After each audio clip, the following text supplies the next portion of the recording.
How you doing, buddy?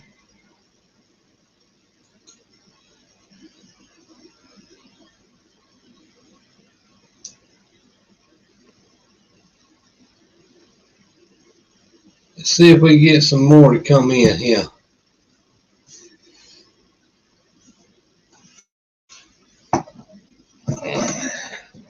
Figured I'd go live when nobody else on, so figured I'd go live and see what we can figure out.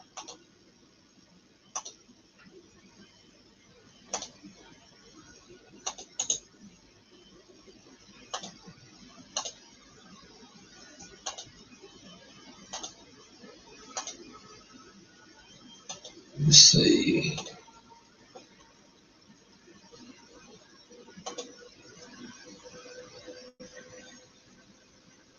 Let's see what we find out here. Hold on just a second. Junkyard D is in the house. Let's see. Yeah, hold on just a second. I'm trying to Junkyard D on.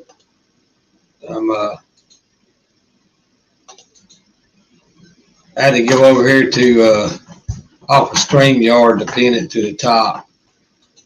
That's probably the reason why you got an echo. Is it echoing now, Junkyard D?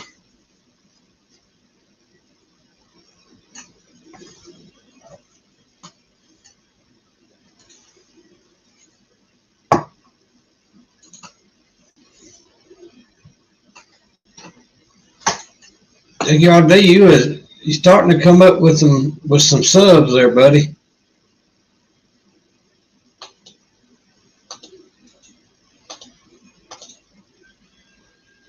Still echoing? Hold on just a second. Let me do some closing out here. That better?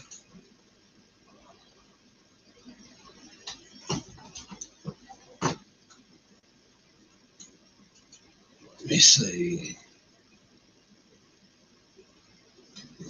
Settings.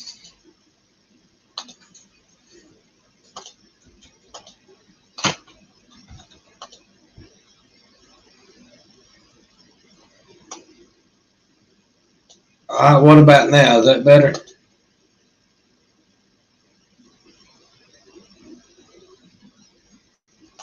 Huh.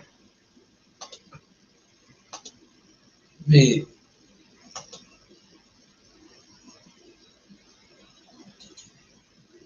me see here for a second.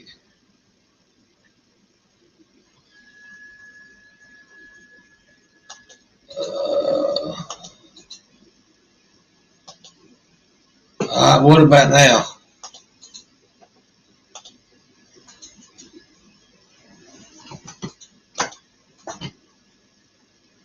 Closing out some stuff. Okay. Had me worried there. Because usually it's mine doing the echoing.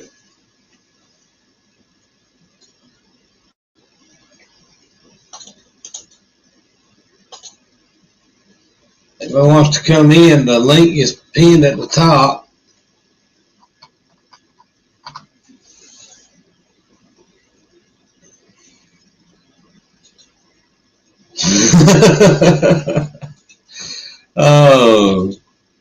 Oh, Dean, something else, boy. Let's see. Let me go over here and pull up the list.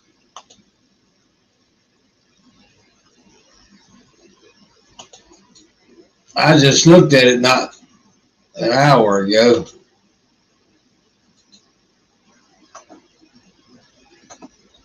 Let's see. LA Auto Works is moving along. Junkyard D, you got 111 subs now. So you starting to gain traction now. You starting to get some subs now.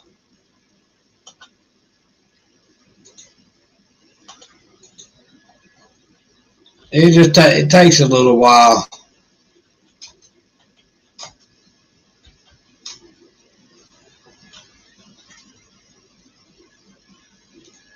Yeah, I can't hear.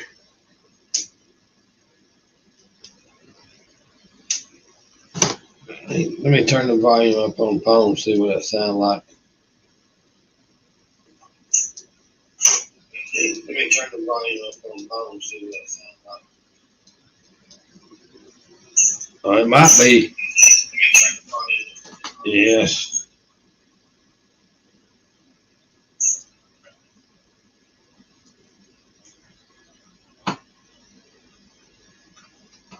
It might be StreamYard too, or my internet. It sucks anyway. It sucks anyway. It might be StreamYard, or my internet. It sucks anyway. So, I ain't no telling.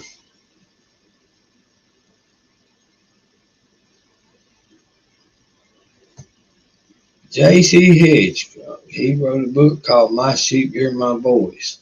Huh. Unless it ain't on YouTube, I don't read nothing. Oh, man. Man, oh, man, oh, man.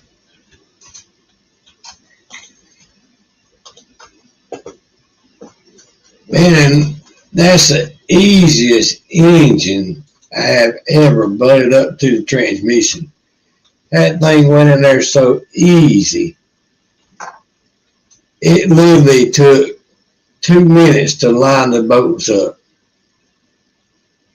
and throw a bolt in it. That's how easy it was.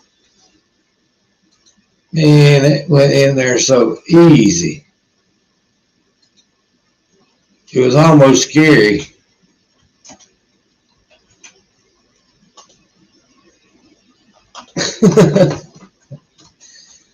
Oh, Dane, does that mean we need to come rescue you?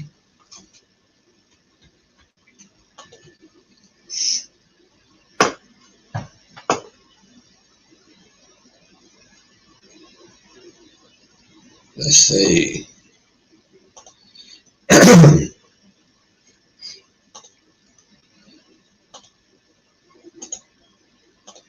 Yeah, I figured I'd go live. Wasn't nothing else to do. To go live. Wasn't nobody else on. So I figured, I'll just go live. So I just kind of got bored.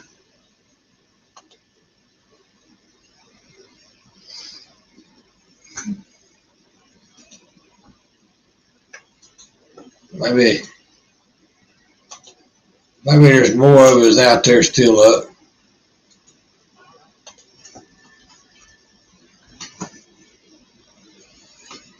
I don't know, Dane. There's a lot of work going on over here. Might be safer, then might not.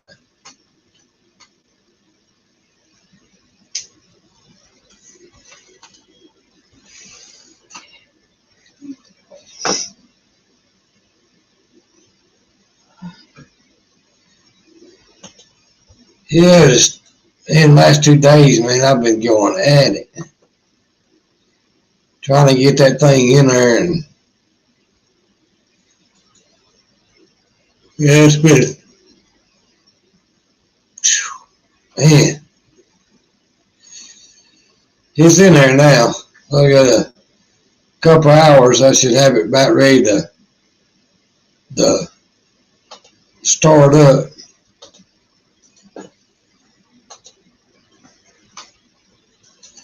Okay. Yeah, I just figured I'd go live. There wasn't nobody else on, and kind of just tired, but not ready to go to sleep. Just sit back and just figured I'd just go live for a little while, and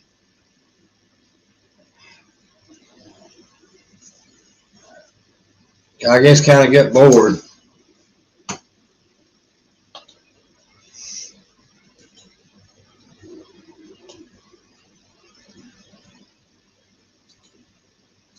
So,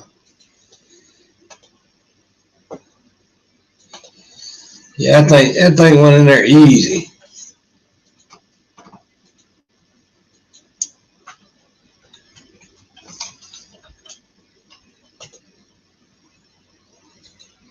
Hello, Frank. How you doing today? Frank is in the house.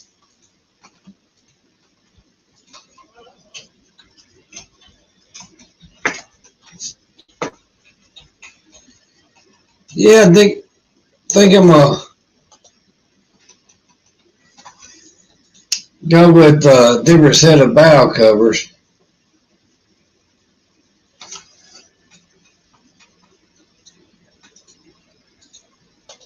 I made that one off of Microsoft. What was the name of that software we use? Clipchamp. What did you say? Clipchamp. Clipchamp. Junkyard D.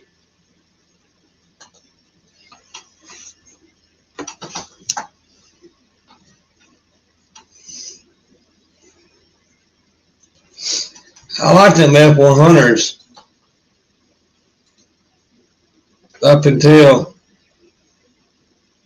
83. I think they're somewhere around there. It was the last year, the F100. Always liked the F100s. Good little trucks.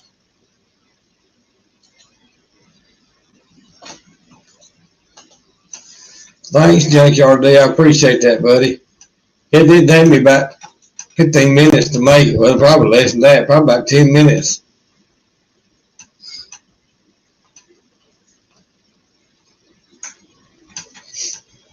I figured I'd use that for a little while.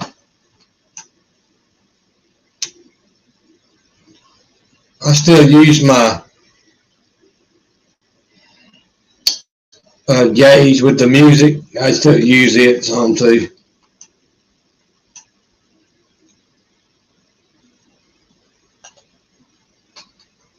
Yeah, all of them will give you trouble sooner or later, right? Some of them make you want to say bad words. Yeah, it might be the reason why I don't like past the F-150 is 500 more pounds. That means it's heavier, means it ain't going to run as quick.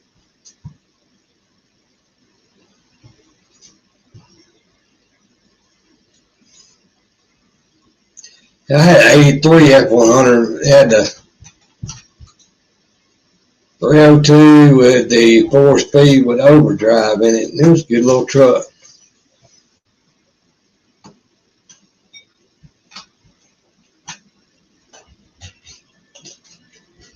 Yeah, like General Motors. Oh, that's funny.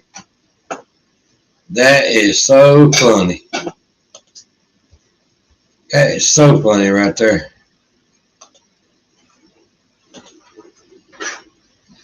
Yeah, I like them all.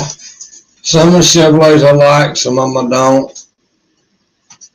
Some of the Dodges I like, some of them I don't. I've owned about everything. I'm more of a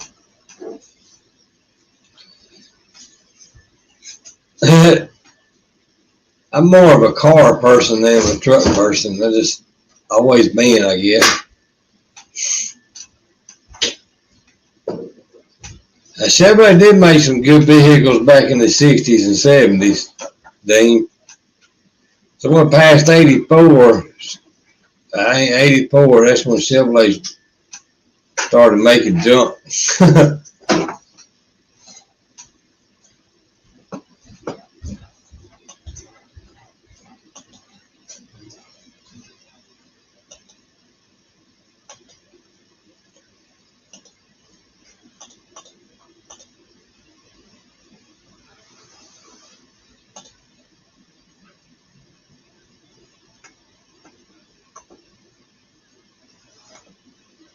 LA Auto Works is probably going to be the next contender to pass the 500 mark.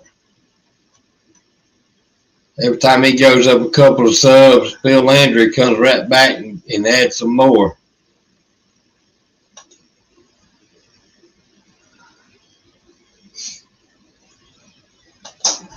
Yeah. One of those Chevrolet workers went to, I can't remember the name, went to Dodge, and then he came back, went back to Chevrolet, I think it was, or Ford, back in the 60s.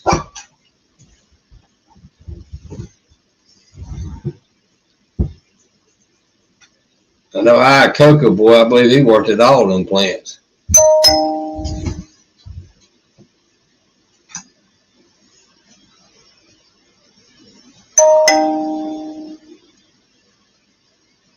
Somebody else just went live.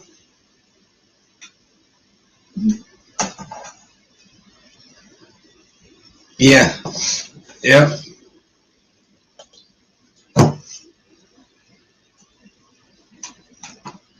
Yeah, back in the 50s and 60s, there were some good looking cars back then, especially toward the late 50s, mid 60s. If they would have kept going on with some of the body styles instead of changing up every few years, you know, we probably had some real short little cars.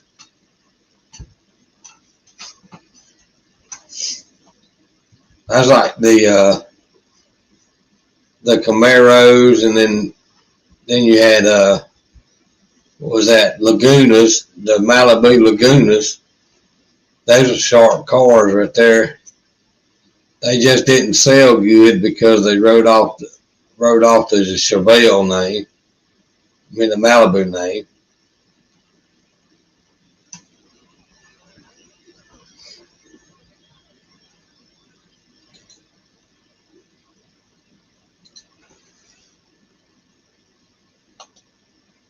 Oh man, you did have one of them days, didn't you? Oh yeah. Yeah, you had one of those days. And the Barrows is in the house. Come on in, Barrows. The link's at the top. Yeah, Frank's had one of those days. I think everybody has them days like that. I think everybody has them every now and then. That's like yesterday. I was putting my intake on and getting some of the bolts tightened down, and I wound up dropping one of my nuts off in the. No, I was not putting the intake on. I'll take that back. I was getting ready to put the intake on, and I had the 4 nuts that goes on 2 on each side of the middle of the intake. One of them fell down inside the head, and I was like, "Oh man, I gotta take this head off." Man, I tried a screwdriver. I tried everything. Took Permatex on the end of the screwdriver to get down there to get it out, come out, and I'll wind up. And my brother, he ain't with us no more, but he gave me some. He used to do a lot of arts and crafts. He gave me a pair of long tweezers, like from Paramedic, and I realized I had those that he gave me, and that's how I got the nut out of the head. I'm about ready to freak out. Good seeing you too, Barrows.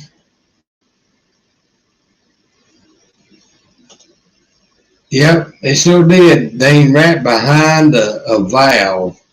I like to have never got out.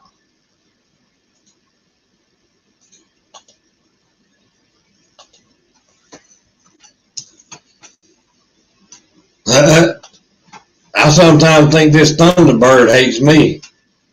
This thing has bit me. I think it's haunted. Next time I see my buddy, I'm going to tell him his daddy's haunting a Thunderbird.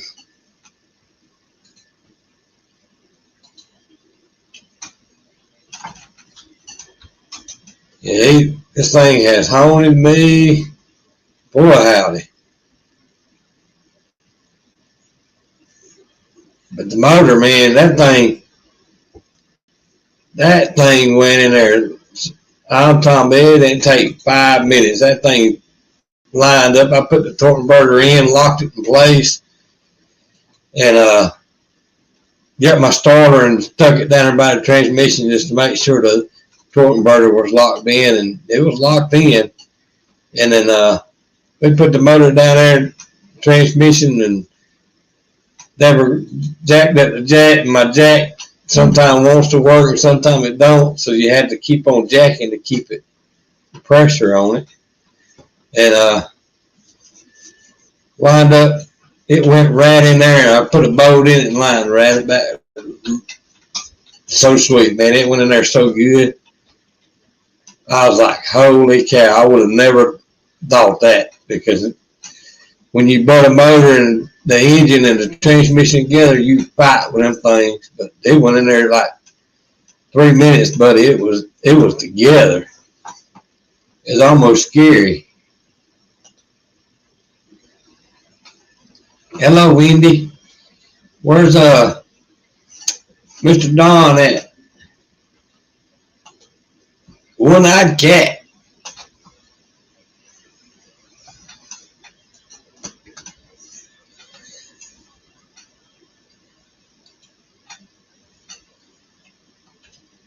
Then we enjoy having you comment and enjoy all your information, and you're a big help to us, buddy. Sure are. I just wish we could get you over here. It would be nice to meet you in person. Somebody wants to come up, there's the link at the top.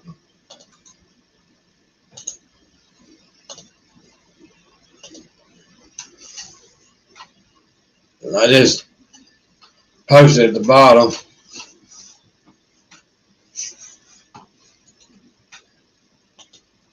Yeah. I'm kind of tickled the engines in there. Boy, kind of getting tickled now.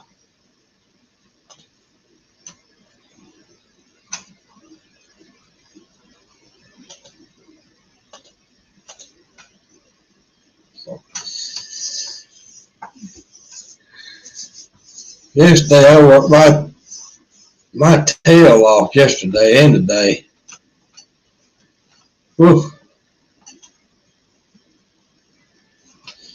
I can tell you I ain't 20 no more.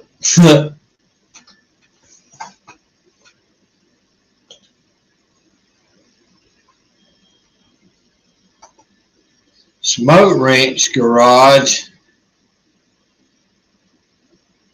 and he is stuck in the 430s. He has been stuck there.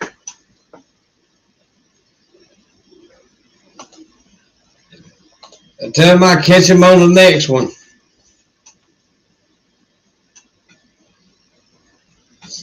The one-eyed cat.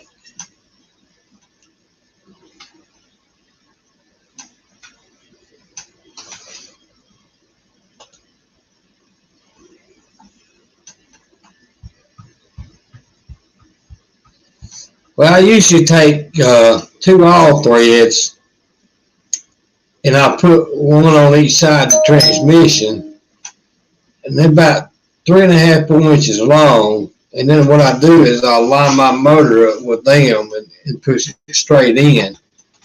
That's the easiest way. But I had mine cut, and I couldn't find them, and I couldn't find my other piece of all thread to cut me 2 more. And I was actually dreading putting that motor together with the transmission, because I knew I was going to have to fight with it. But 5 minutes and it was in there. I didn't even have to grab no screwdriver, no nothing. It was in there.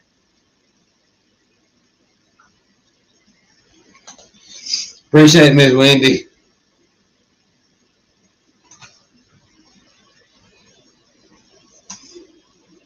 Yeah, it went in there so slick, man. It's unreal.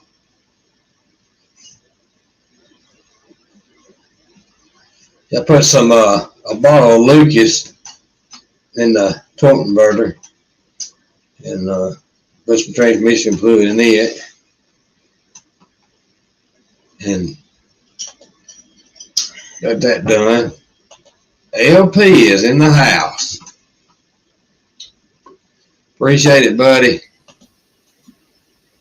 The Bear Rose is in the house. Hey, everybody. How you doing? Oh, not too bad. What you guys have been up to? Oh, tired now. Give me some drink, baby. Get that motor in today. Well, late this afternoon. Man, Down in the hole. that thing went right in there, buddy. I'm here to tell you. That's the easiest one I had butted up against the transmission without fighting with it. Those little Windsors are nice. Yeah, they ain't that heavy. Uh-huh. They ain't that heavy. It's just we put it in with a tractor. It didn't have a cherry picker, so we used the boom on the tractor. And man, I had positioned the transmission with 2 blocks under it, and Deborah was on the jacking the transmission up about 2 inches. And I positioned that motor just right, and that thing just poof, went right in there. I was like, what? I didn't have to fight. I was like, golly. Torque converter came right up to it. Went right up to it. I was like, man, I told a buddy of mine, I says, I ain't never had one going this easy. I said, this is something right here.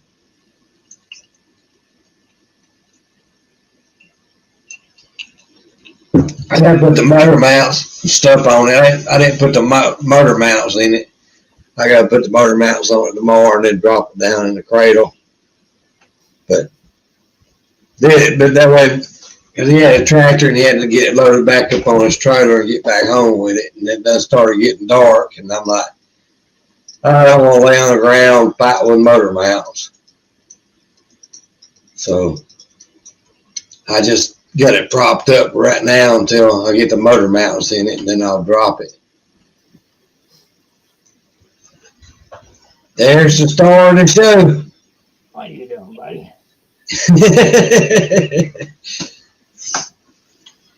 Oh, you keep jumping up here, they're going to see your fingers. Are you keeping Cousin Mike under control? I didn't see him today. He must have been busy today. Uh-oh. He'd been sick last couple of days. I called him, was it Sunday night? Yeah, I called him Sunday night and checked on him. He's been in kind of rough shape. Yes. I tell you, I guess when you start getting older, you start falling apart, as they say. So, yes. The VA's got him on some new medication, though, so he's coming around. He's getting better. That's good. That's good. Yeah, those that didn't see him on YouTube for a day or so, I told Deborah, I said, I got to call Cousin Mike to check on him. Didn't see him on. And usually when you go on, you see Cousin Mike. He's the first one on there, you know. I said, well, if I don't see him, I'm calling him.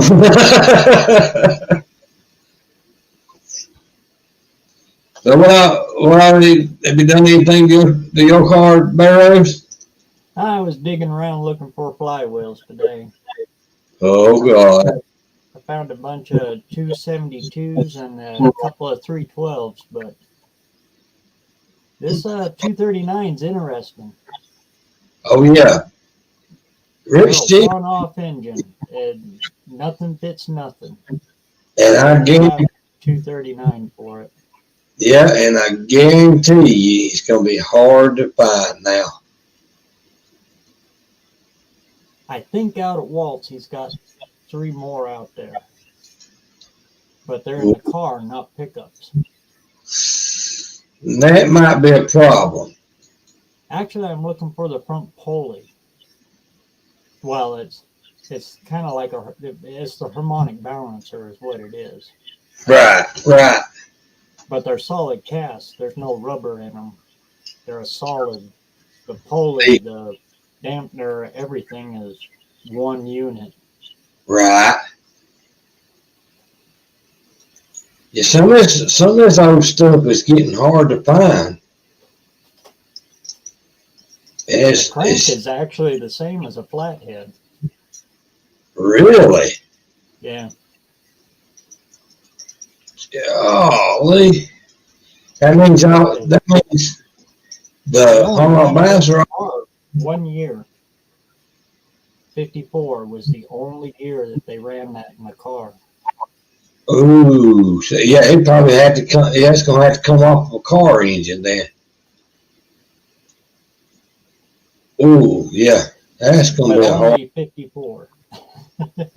55, they went to the 272. They changed bore spacing. Yeah, I know exactly what you're looking for. Yeah. And that's going to be hard to find. Unless by chance that your buddy has one laid over in a pile somewhere. He's got 3 54s out there. I know one has got, it's got 3-speed with overdrive in it. Right. And I think that one's still got the Y block in it. What years was the 236 produced? 236? Ain't 236, ain't that a Chevrolet? I don't know.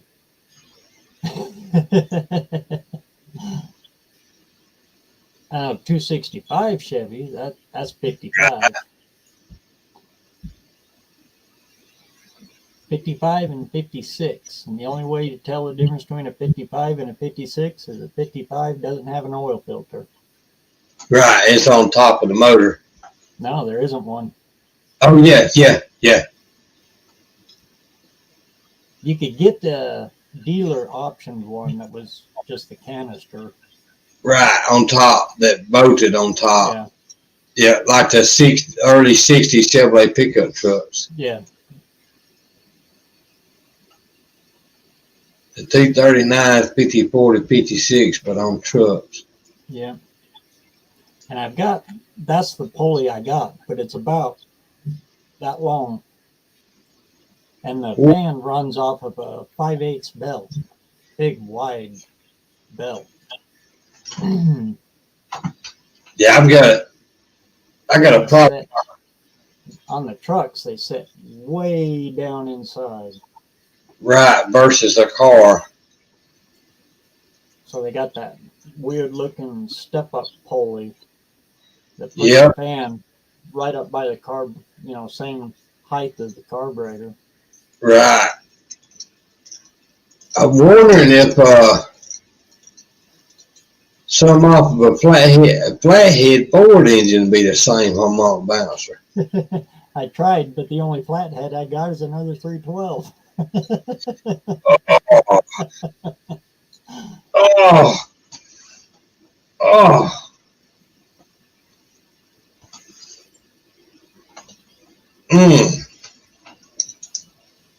And it's got to be an 8B block.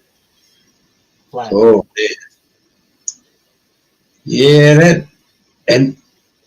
that's like Chevrolet when they made, Ford did it too with the 66, 67 Fairlane, the body style.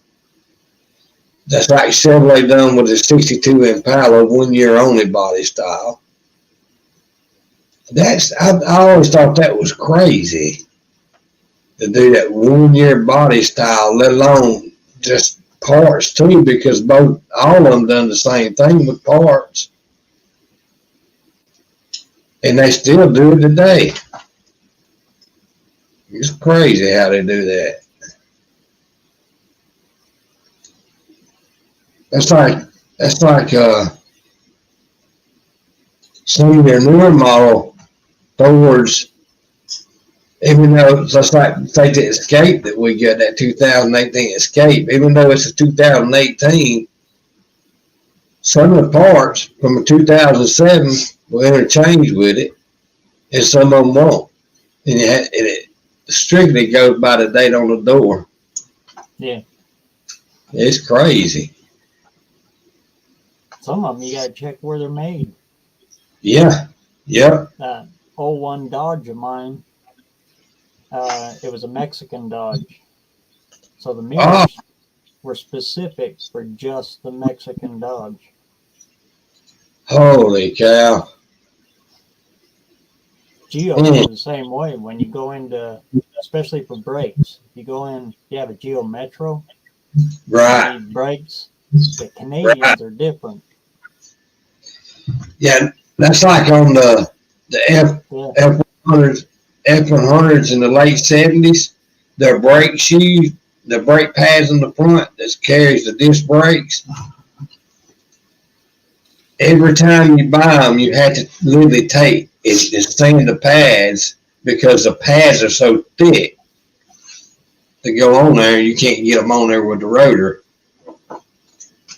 And it's crazy. And that's like the early in the 80s Mustangs were the same way with the brake pads on the front.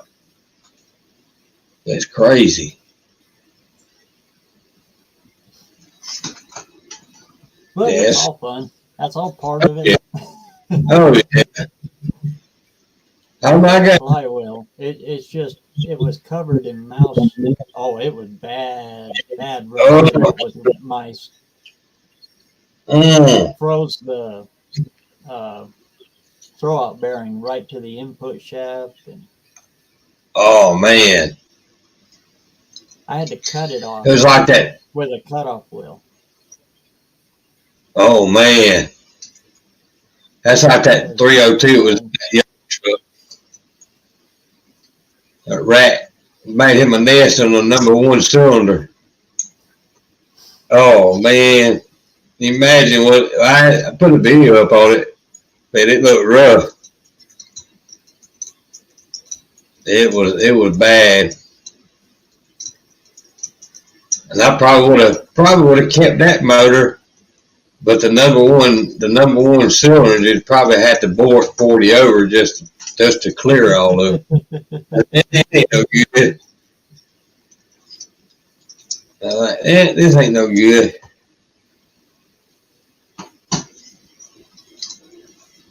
Well, I'll tell you what. Today, that and moved stuff around. I found my aluminum radiator that I bought for it a few years ago, and they're just gathering parts. Oh yeah. That's half the battle right there, is getting the parts together. That is half the battle right there. Yes. Y'all have a good night, Wendy, and tell Don we'll see him tomorrow. Yeah, that's half the battle, just trying to get all the parts. And, you know, some parts you can't get, and then you have to look for them. And then you can spend months just finding a simple one little piece that other puzzles or try to put it all together.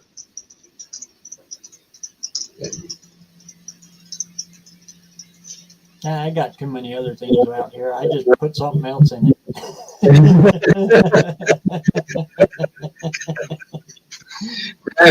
grab a torch and start welding. Oh man. Good plasma cutter and a welder. You can put anything in anything. Oh, that's right. That's right. Back years ago, my dad put a big block in a Mercury Comet. I think it was a Comet. It was a small Mercury. And everybody told him it couldn't be done. Well, he put it in there.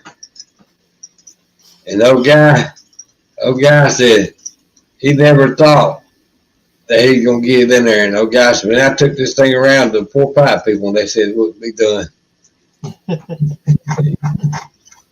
My dad said he was crazy because that thing would get away from you. He said that thing would get. But it's a lot of nose wear on them, though.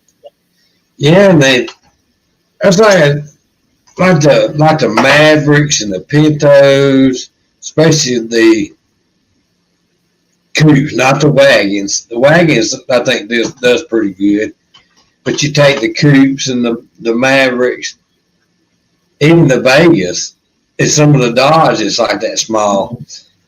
They ain't, to me, to build a drag car, they ain't wide enough. If you put too much horsepower, the first thing it wants to do is the front end wants to raise up.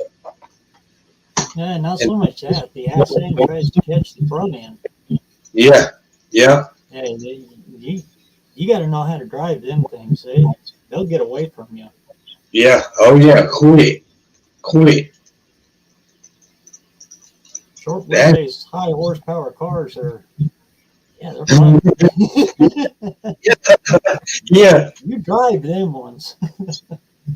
That's like my 83 Mustang I had that years ago.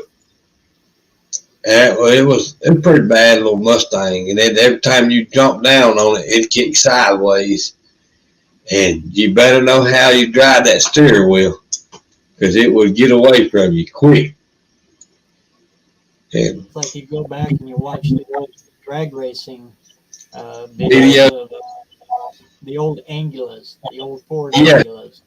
yeah. Watch And these you fuckers go down the track. They're these boys are driving. right?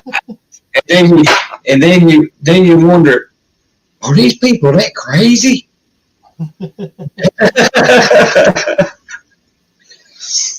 Yeah, I want something. Playing with like 400 to 500 horsepower back then. Oh yeah, and back then that was a big dog.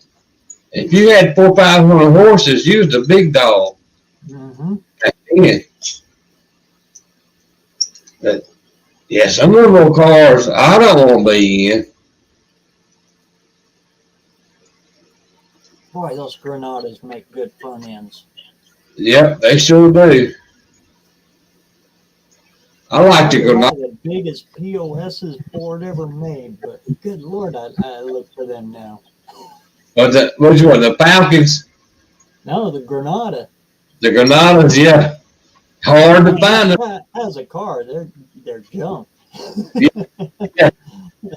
Of course, everything in 75 through 80 was just, Yeah, it was just junk. I got a set of heads out there to prove that they was junk heads when they put them on there. I remember reading an article of a guy that he was the head spokesperson for Ford. He's the one that took all the cars in and promoted them and that. And I think it was a 76 Granada. He pulled it up to the big auto show there. He opened the door to get out, and the door pull was in his hand. And when he shut the door, the trim fell off the side. Oh man! Yeah, try to promo a car that's falling apart right there at the red carpet as you're pulling in. Yeah. Oh, somebody didn't put the screws on right, or didn't put enough of screws in it. But all of them had troubles back then. They were. That's the reason why. Rough spell right there. Right. That's the reason why a restored car. A lot of people talking about restoring a car. An average person can't restore a car. If it does, it takes them 10, 15, 20 years to do one car. And make them look good. but the average person can't do it. And it's just, It's tough. yeah, it is. Especially when you have to chase I out. tell everybody, if it's running, just do little things to it. Just little stuff that keeps it running. Never quit driving them. That's right there. All those guys that pull them in their garage and tear them all the way apart. 10 years later, they sell them to me for $300. Yeah. Pieces and boxes. And Yep. it's still all in pieces and parts. Yep. That's what all my cars are. Every one of them out there is a failed project from somebody else. Golly. Oh. You know, I don't know why, but most of them they tear apart. Majority of them don't know how to put them back together when they tear them apart. Or they find out every time you do it, it's a rabbit hole, you know? Right. You lift the carpet up and, you see a little pinhole right by the gas pedal. So you pull the whole carpet out and then you find out the whole floor is actually gone. Yep. Then And you got floorboards. Then you take the floorboards out and find out the frame rails are rusted. then, yeah. And then you gotta do that. And then it just snowballs on you. Right. And by that time you done had everything apart on it. And that's where your money starts adding up. When you had to buy that metal pieces.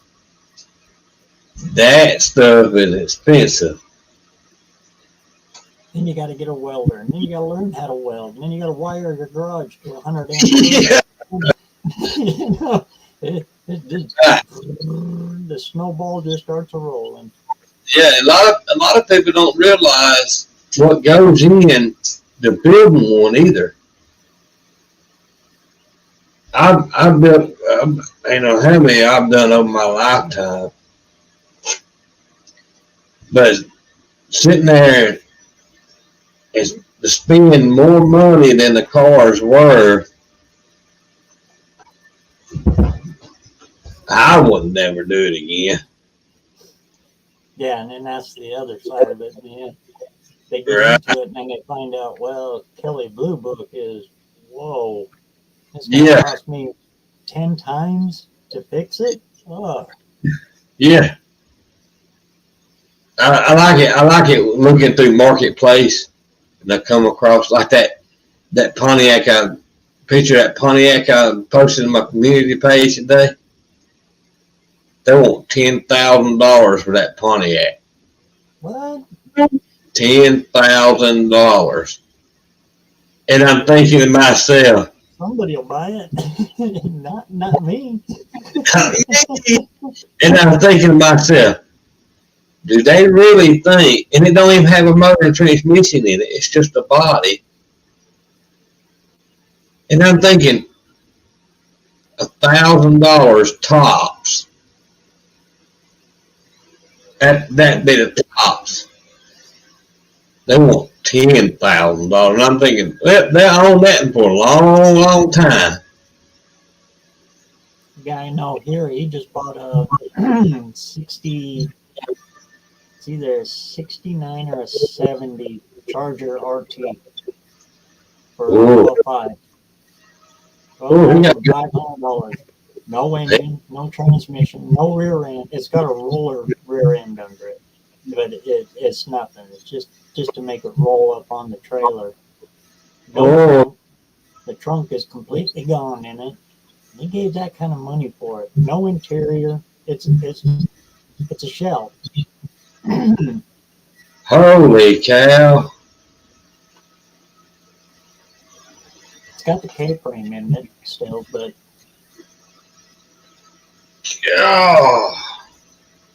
why would anyone want to give that kind of money for just a hull? And now he's going to restore it. Yeah, he'll have another 70 into it, I'm sure. Oh yeah, just in parts probably. That puts him in what? Oh, $80-something thousand. just to break even. Yeah, and then that's not counting painting it. And it's showing up. That's paint too. Golly. When I was at the resto shop, to do a full body off, put it on the rotisserie, sandblast it, totally go through it. That's every nut and bolt and everything. Those restos start about 70. Holy cow. Golly. Creation Car Club's in the house. Well, he got some good content on there. Have you checked them out, Barrows? Oh, yeah. Yeah, he got some good stuff on there. Yeah, it's just Found him way early. people just don't understand on some of this old stuff, you know? Yeah, it's crazy. Around here, man, if you carry one to get one painted, and if the car is literally over 10 years old, the cheapest paint job's $10,000. Oh, yeah. Terry Glover's in the house. I was thinking about you today, Terry. I was looking over those D3 heads again.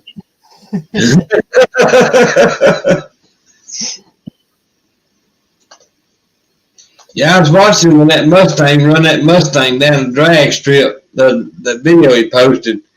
Man, it was toting the front wheels off on the driver's side off the ground. When that car took off from the starting line, I said, yep, it made its mark.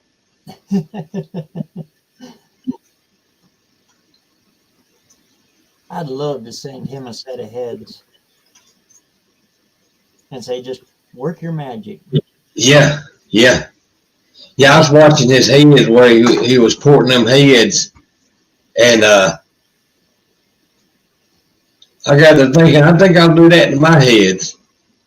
And then I sat here a couple of days when it was raining and couldn't do that, and I thought, I think I'll do that. And then I realized after that, when I went out there to clean them up, I didn't have to port them because they already been ported. Like, holy cow. That's something I've never done. I'll go in and clean them up, but I'm just taking casting off. That's all I'm doing. The stuff that you want to learn how to really do it. Terry, watch his videos. Yep. That's actual porting. Right. Him and Mr. Ed. And Mr. Ed knows his stuff on that work, buddy. I'm here to tell you. Me, I just go in there and like leftover casting that's kind of, you get the casting burrs in there. I just knock them off. That's the extent of anything I've ever done. Yeah. Maybe open them up, gasket match them a little bit, but that's it. Yeah, it's a whole new ball game when you go to port heads and stuff, because you really have you really not gotta know what you're doing, because you can mess the water jackets up quick, real quick. Sure can. Especially like he was saying, when you go in there with a good cutting bit. Yeah, you gotta be careful. Oh my Lord, you gotta be careful. Stick with the sanding discs. They're a little more forgiving. I gotta do some modification to my water pump, because they sent me the wrong water pump out again, the fourth one. They give you a reverse?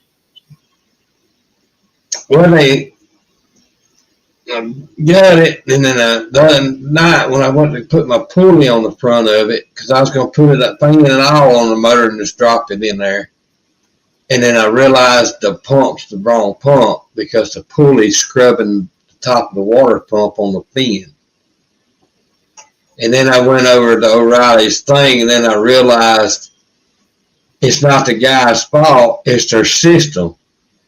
is for 89 and up 302. See, Ford changed the pumps in 83. 80, 81, and 82 is the same water pump. And then in 83, there's two of them. yeah, yep. And they give me the wrong pump. So what I'm going to do is take my little cutter and grind down that fin a little bit, because everything else lined up, the belts and all lined up on it. So I'm just going to shave a little bit off that the fin. I get it right in a second. That way the pulley won't scrub. I'm thinking if I take this thing off again the second time. Did you get the backing plate with it too? Yeah, I did. Everything's fine. You put it all together. Yeah. In it, there's no scrubs. No scrubbing or nothing. Except when I put the pulley on it, that scrubs on that fin. Just on the outside, it's not. Yeah. Okay. The inside, right. Chevy will do it too. Chevy's got a long and a short. Yep.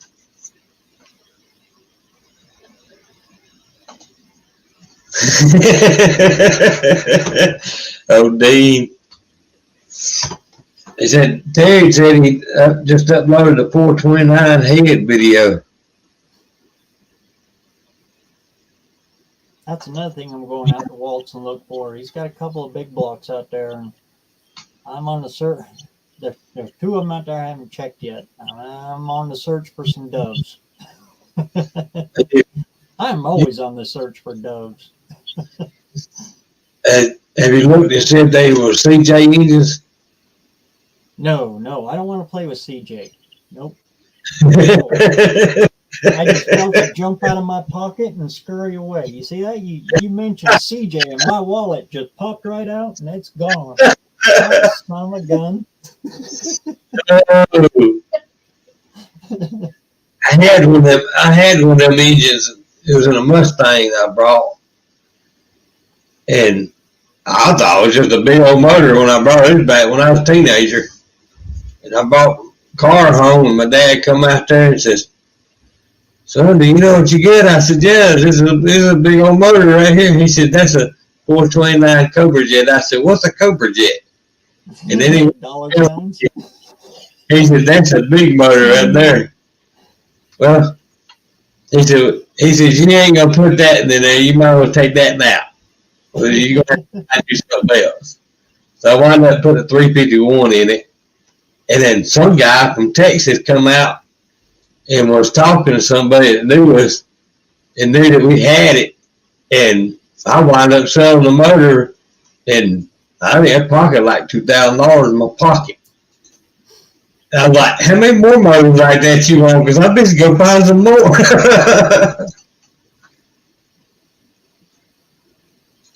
Uh-oh. Terry's got a set of dove heads. Good Lord, right now I couldn't afford the shipping on one. I know. From Jersey to Idaho. It's crazy. What are those? They're like 90 pounds a piece. 90 pounds a piece, and I'm guaranteed 95? that would probably be $240 shipping. Yeah, good Lord. But you could get them on shipped through the bus line for about $39. Is Terry coming to No Name Nationals? I hope so.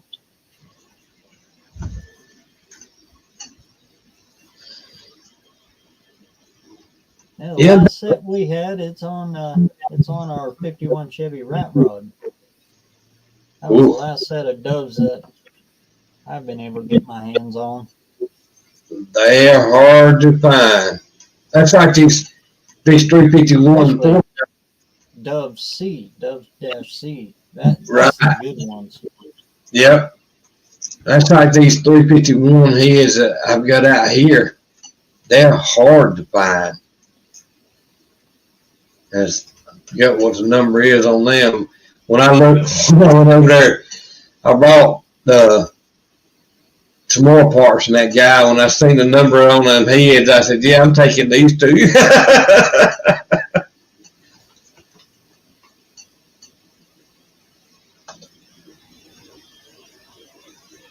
Stephen Powell is in our house. No matter what, Terry, we'll be thinking of you no matter what. Oh, yeah.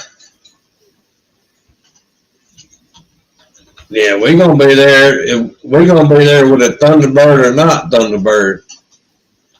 If I had to run down that track, just run down that track, I'm going to be there.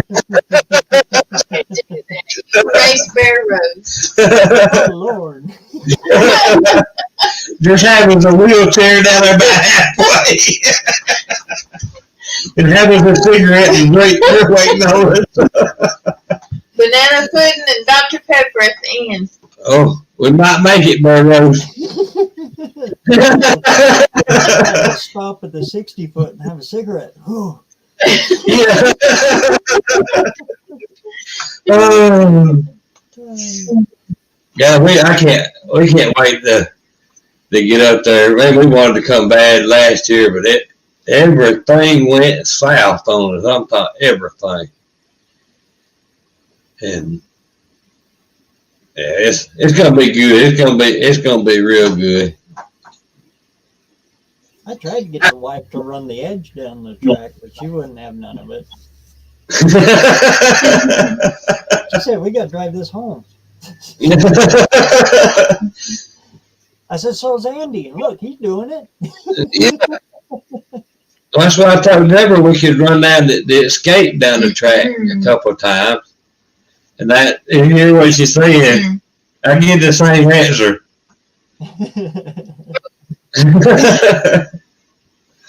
Oh, it's a lot of fun, even if you don't get to take a car, Yeah. It's still a lot of fun. Almost, and I've heard other people say it was almost more fun without a car. Because then you're open, you're free, you can go around, you can talk and meet everybody, and Right. you're not focused on a car. Right. You're not tied to nothing. Then you can do whatever you want. Yep.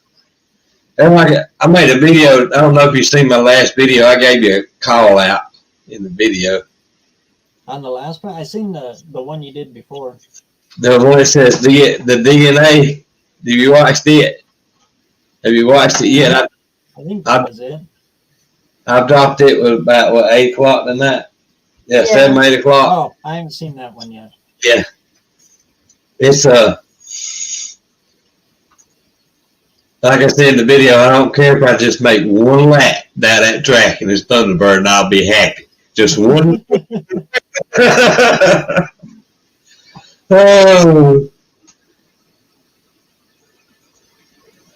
Just one little trip.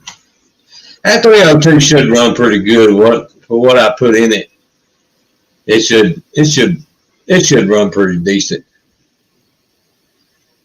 So it should move down the track pretty decent. It ain't gonna be no speed demon, but it should run pretty good. 302 is one of my favorites. If you know, a lot of people, if you know on a 302 to do something with a 302, you can make them run. You just got to have that act to it. I don't use a timing light when I time one. I time it by ear. I don't use a timing light. I always time mine by ear, and then I'll adjust the carburetor to the timing, and then I'll go back and I'll advance the distributor about 2 degrees, and then it'll be ready then. And, a lot of. I do it by ear, but then I finalize it with a light. I do use a light. Yeah, that's a lot of people. my clock. I still got another hour.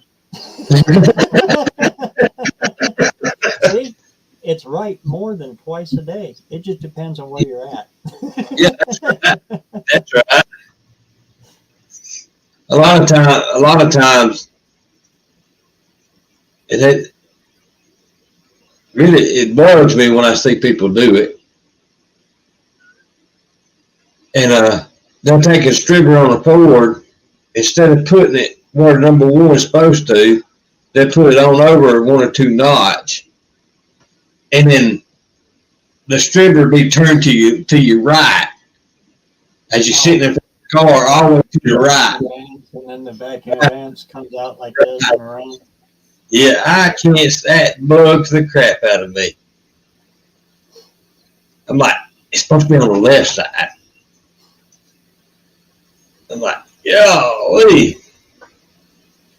I didn't see that. Steven picked up a second on a triple black 69 Mercury Marauder and a 7 Montego GT. For the longest time, I thought those were the square ones, but I got to looking at them. No, those are kind of a fastback, kind of a. Yeah, kind of like the Galaxy fastbacks was in 67, 68. They kind of had the Chevelle Charger Yeah. design kind of working with them. They're good. They're pretty car. cool. More like Yeah. the Cougar. Yeah. I like the Cougar bodies in those years better than I do the 71, 72, 73 Mustangs. To me, the Cougar had more class, more, I don't know, more Yes. appeal. That blackout grill. Yeah. White headlights. Oh. Right. It just looked better. Man, it looked good.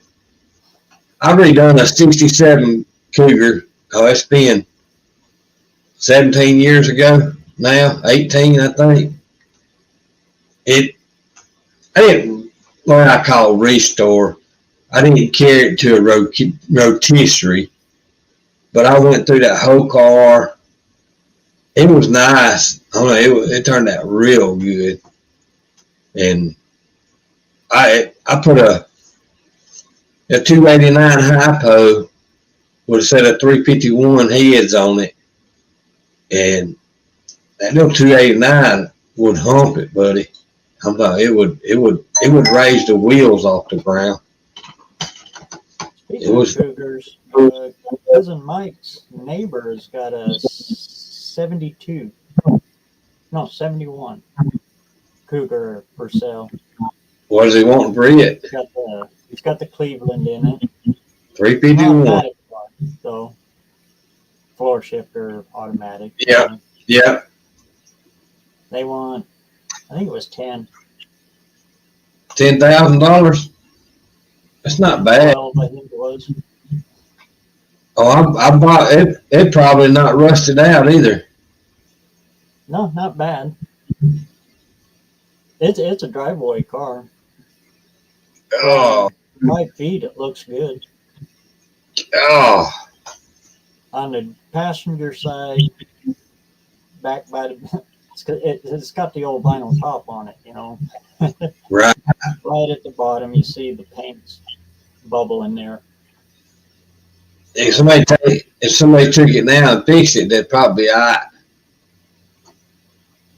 I'd say just drive it. Because Yeah. the moment you take that hood, that vinyl off, you're gonna find out there's more to it than just that. You just put it on and you drive the sun gun and you have lots of fun with it. Yeah, that's right. You always get in on the driver's side anyway. Just don't go over on the passenger side. You'll be all right. I was going to take the vinyl roof off this Thunderbird out here, and I was sitting there thinking, I don't know if I want to, and I'm like, I might later. It might paint it later after No Name Nationals. And then I thought, I'm just going to drive it like it is right now. If I do decide to paint it for No Name Nationals, then the vinyl roof is just going to have to stay there till later. Which I I doubt it has any rust because that car only sit out there for about a month, and before that, it was parked up underneath the carport for 30 years. So it, Vinyl, though, you got a lot of humidity there. yep, it sweats. It sweats the metal, and then that vinyl Yep. holds the sweat down on it, and that's where they rust. That's why they rust. Right. Yeah. Now Colorado. Thing they could have done. That was just dumb of them. I thought it was stupid to put them vinyl roofs like that. I thought it was always stupid. I guess it's back then. It was part of the Nader thing, from what I heard. Because Right. he kind of put the kibosh on all of our convertibles, so they put the Right. top to make it look like a convertible. Convertible. Yep. Yep. Yeah, I always thought it was stupid. And some of the trim pieces on the cars, like that Thunderbird out here, got that long chrome little piece that goes down the center of the car. I can't stand that. Take it off, leave it off. But if I take it off, I'm gonna have holes all the way down the car. And I'm like, Then I go, well, they're gonna fix them. And I'm like, that's gonna be about a 2-week job just doing all them holes and getting it ready to paint. I'm like, oh. You gotta paint it. Then I gotta paint it. I'm like, ah. Just drive it the way she is. Yep. Wash it up. Cars could have been made simple instead of bullcrap like that over.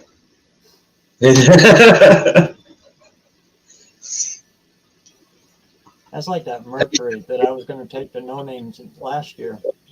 I looked it up, and there's only 800 of them made. With that option, that color package, that trim package, everything. It's actually a rare car, but it's rare for the wrong reasons.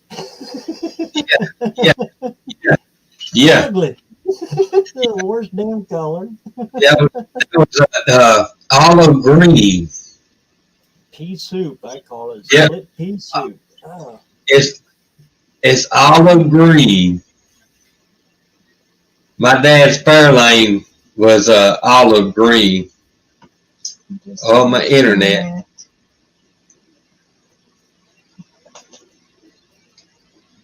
And like I was saying with yours, that Thunderbird, it's actually a rare car with that color and all of those options and everything. But yeah, it's rare for the wrong reason. I did not like that color either.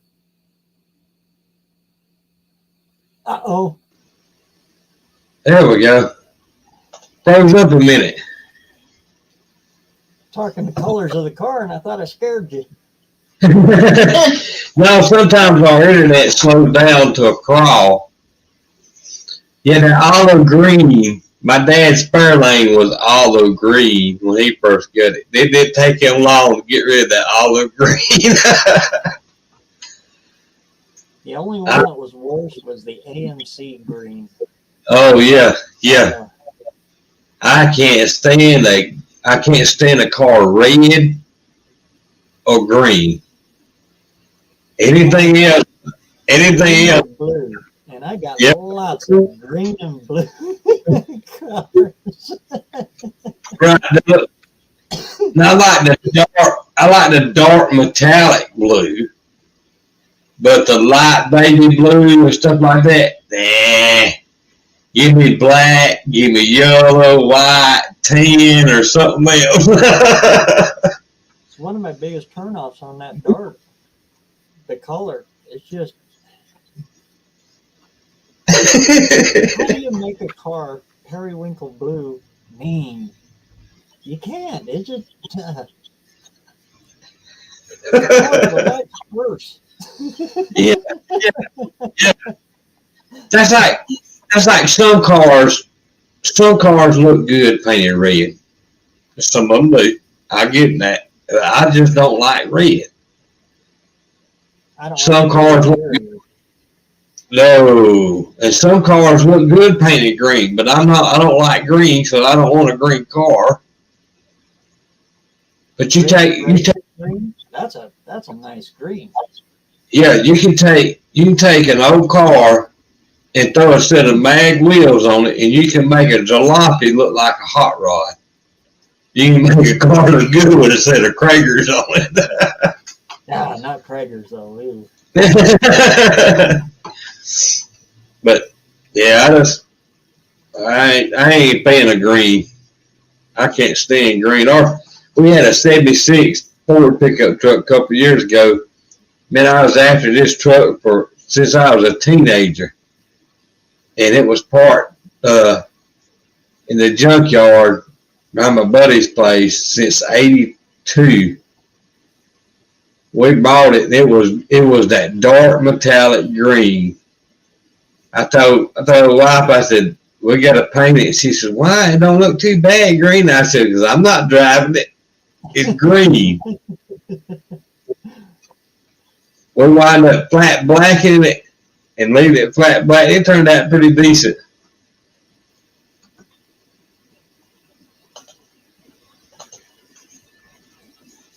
Kingswood. A 202 with a 3-speed. My dad had a Kingswood. In fact, that's one of them we used on the rat rod. Oh, I like me some station wagons now. I don't know why. I like some station wagons. Hated them growing up, but now, yeah. Yeah. Makes that back seat turned around look like a rumble seat that's just turned 350 degrees around. Or the Vista Cruiser with the glass up on the top. Yeah, we used to ride in that back seat, be going down the road, and cars be passing them. My dad them blowing a horn. We'd be out in the back seat. We'd be shooting people birds, and they'd be blowing a horn, and they couldn't figure out how come they were blowing the horn.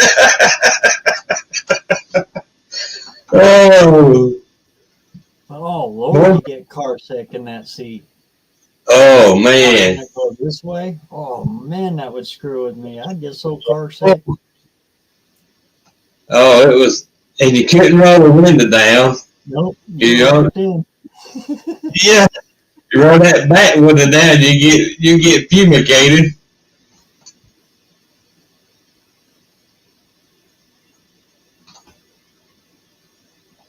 Huh, I didn't know that. It said them Kingwoods was Pontiac Nova style chassis. Only 114?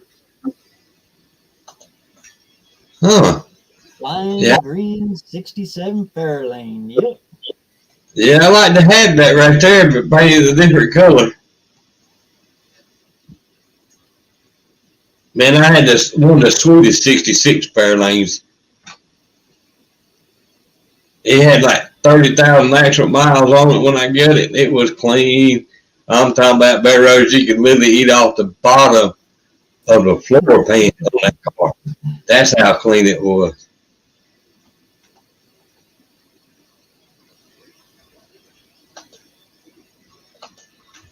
Have a 390 in it? 289. Oh, little guy, huh? Yep, no 289. And it was clean, buddy. I'm telling you, it was clean. I put some Western 500 wheels on it. And, you know, in the center of them were painted black. It was red, so I painted what was black on them wheels. I painted the same color the car was. Body. It looked good. It looked good then. I'm a fan of that. I run steel wheels. I like steel wheels. Yep. Me too. I don't like the aluminum wheels. I think them are metal wheels I got. I was thinking, did I buy aluminum metal? Yeah, I got metal wheels for the Thunderbird. I don't like aluminum either. Back I the don't last set of swap mags I had, I traded them to my dad for smoothies. Oh, and I just like steel wheels. They're easy to change. They're yep, and I like them baby moons mhm. with the beauty ring that goes around them. Oh, yeah, And I don't like the chrome ones. I like the chrome beauty rings, and I like the chrome. right. But I don't like the wheels. Right. I like the wheels to be painted black or the same color the car is. Red rims and white walls. That's just a look that I've always liked. It wasn't. It.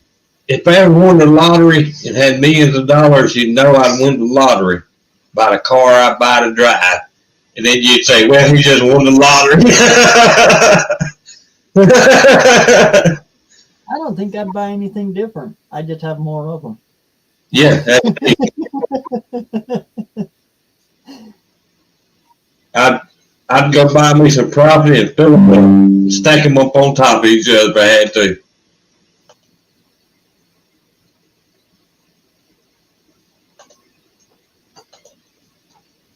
I'd do something stupid like going over to an old junkyard like that and just laying the cash down. Yeah, yeah, yeah. Man, Here's the money. I only want one set of keys. Yeah, that's right. Yeah.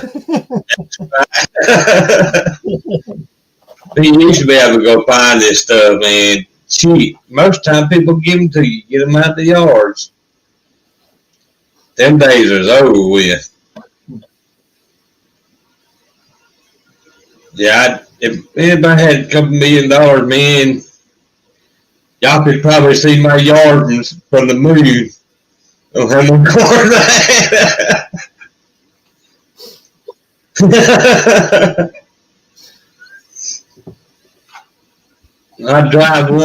I drive one every day of the week. A different one every day of the week. That's another thing about me, though. I don't like to drive. I love building them, but when it comes time to driving them, I lose interest in them. Then Yeah. I'd care less to drive them. If something like that Thunderbird, I'll drive the wheels off of it. But if it's all painted up and ready for a major car show and stuff like that, I just sit out there and look at it. Because I'm afraid somebody's going to hit it and scratch it.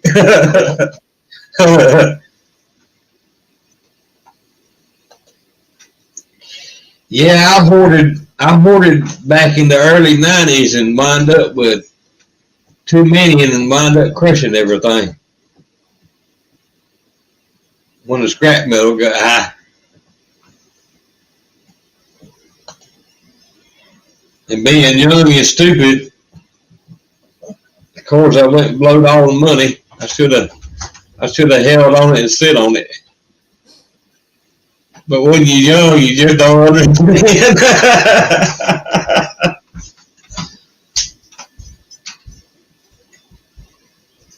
I have a good friend here. He lives in Okinawa,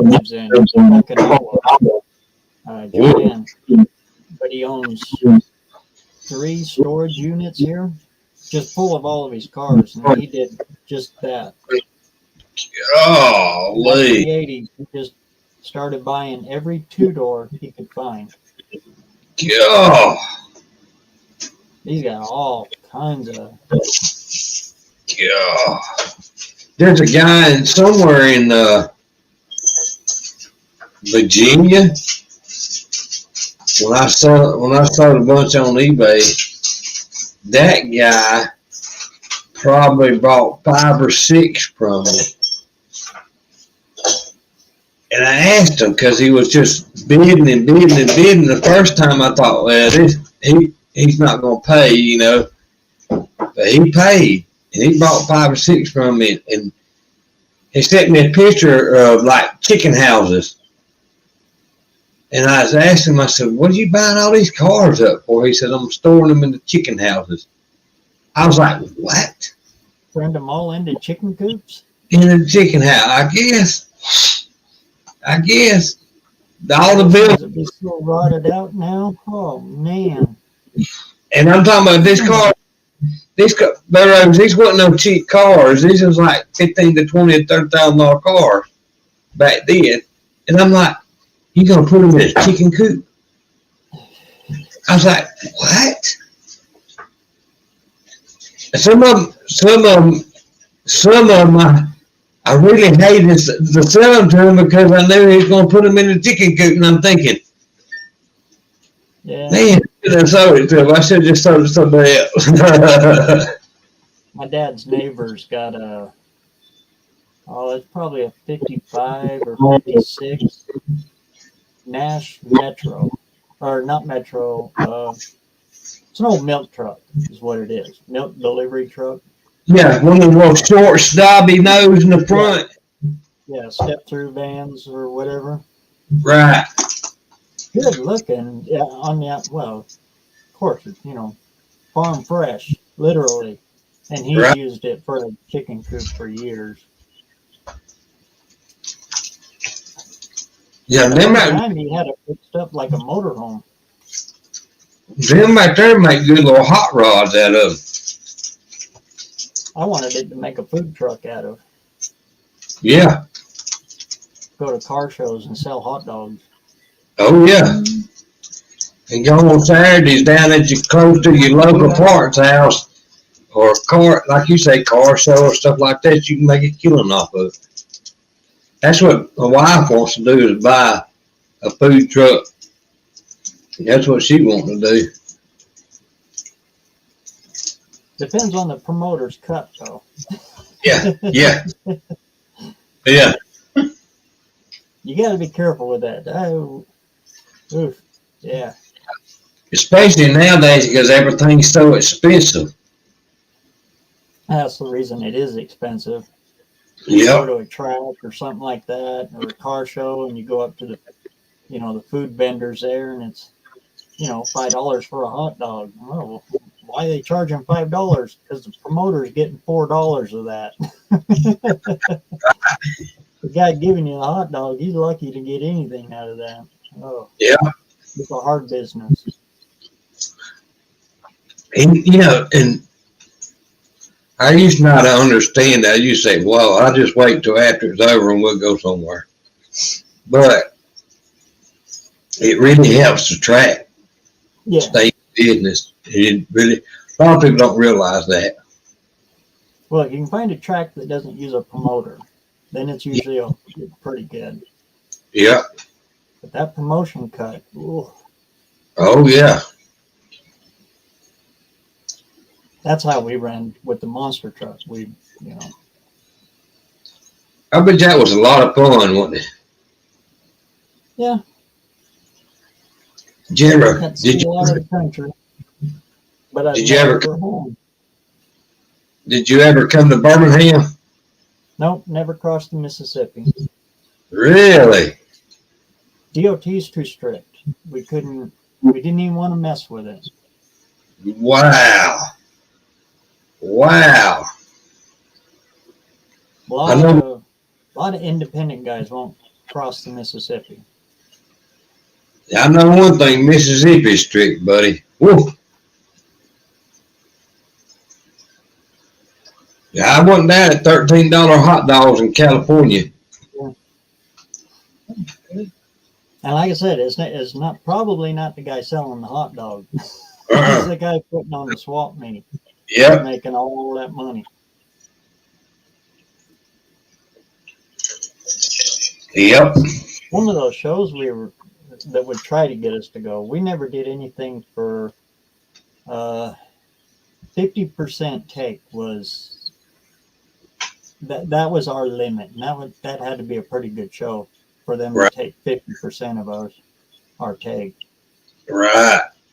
Yeah, because you. Some of them they wanted like 75, 80% of our take.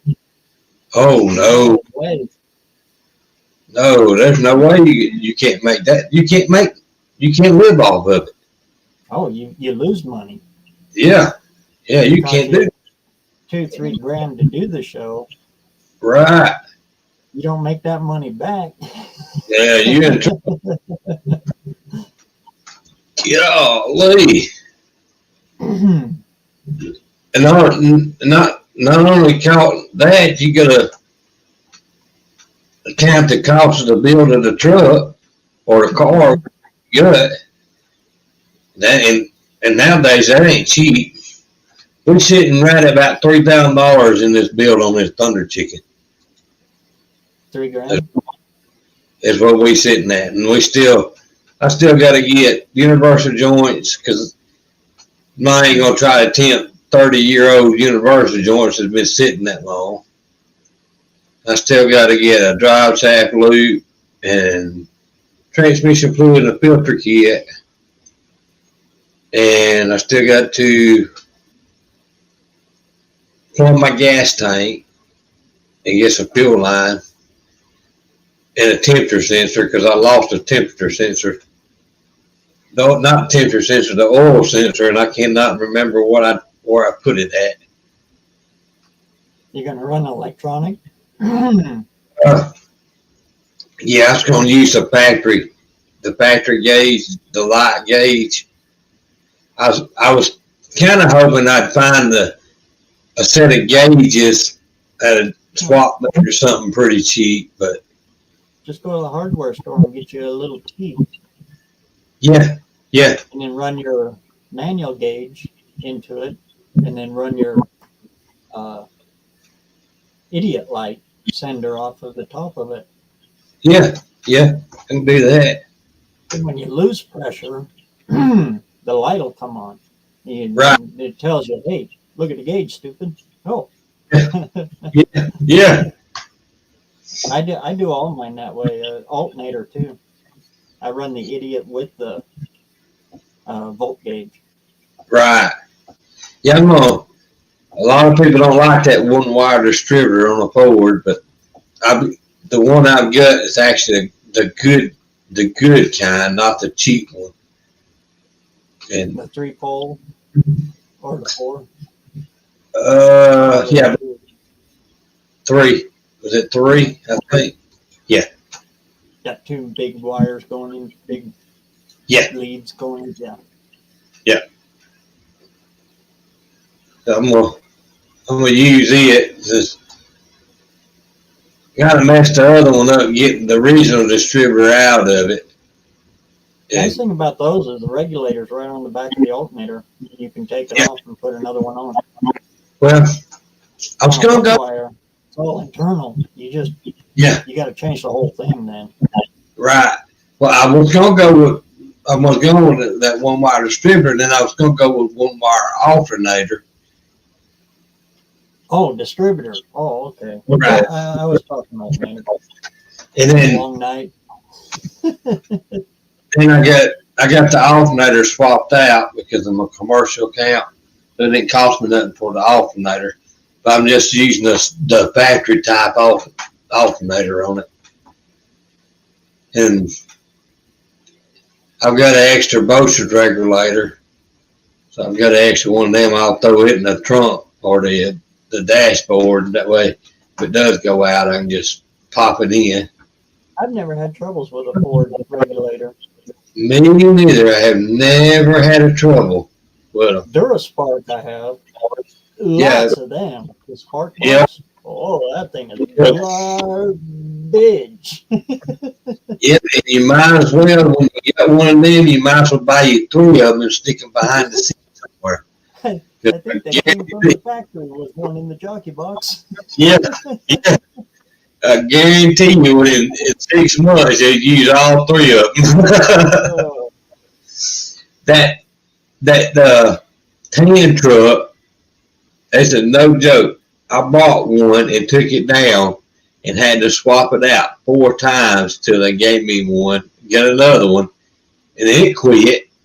And then when I sold the truck, I still had that one. I said, I'm taking this back, get my money back. I took it down there and get my money back out of it. I don't like the Mopar ones either. I No. know you guys. I don't like Uh-uh. the blocks either, right? Right, the one that sits on the back firewall. Yep. Don't like them either. That is one place that Chevy did. Yeah, I think Yep, a they good did it idea. right. Yep, It's right inside the distributor. yep. I had a It makes the distributor this goddamn Yeah. big around Christmas. you think they could shrink it a little bit. They do make mini ones, but they cost Yeah, quite a bit. yeah, mini money. I had a Dodge one time I brought, and I was on the way home with it. I was probably about 15, 20 miles from the house, and it quit on me. And I sit there, and somebody come by that knew my dad, and he says, "I'll call your dad and let him know you're on the side of the road." He says, "Is there anything I can do for you?" I said, "Well, unless you get this distributor fire," I said, "I think I'm stuck."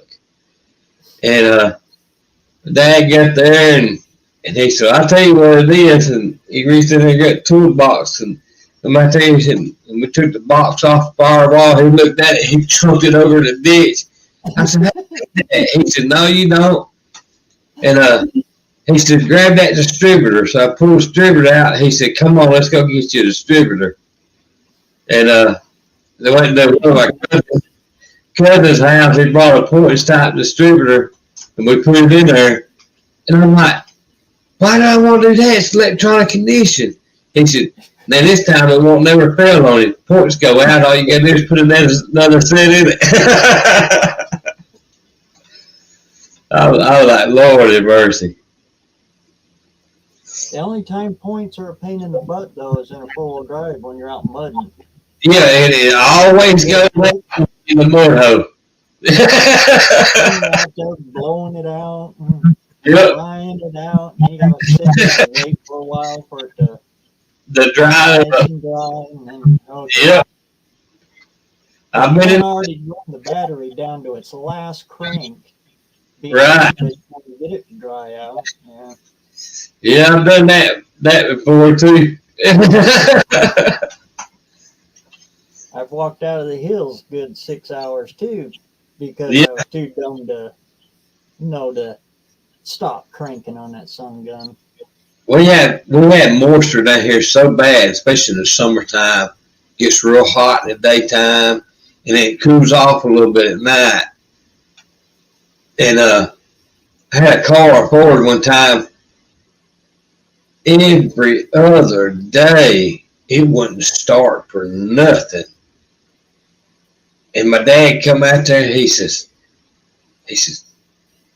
"Jimmy, you've been trying to figure this out." He said, "I've been in there trying to figure it out." He said, "But I think I know what it is."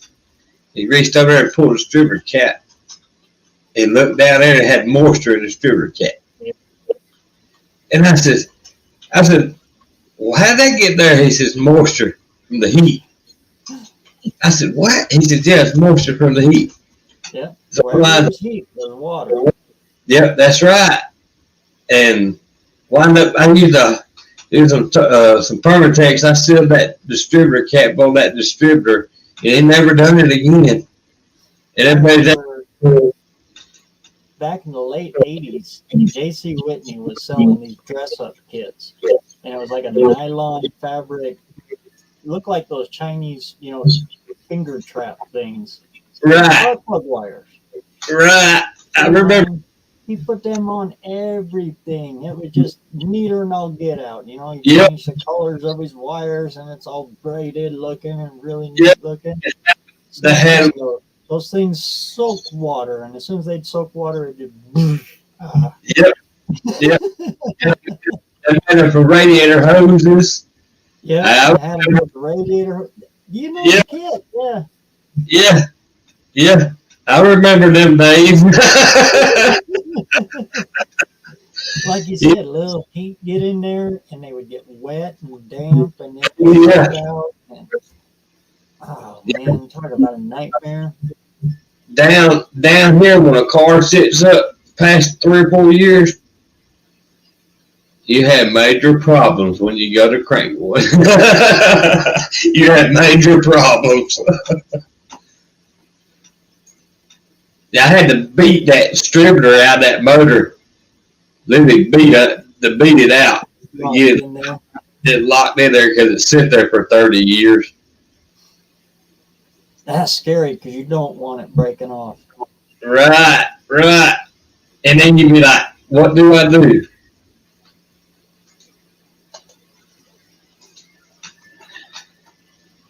Good old Steven.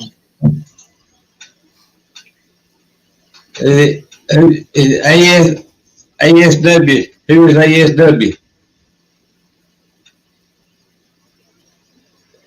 I think you might be talking about you. I'm not sure.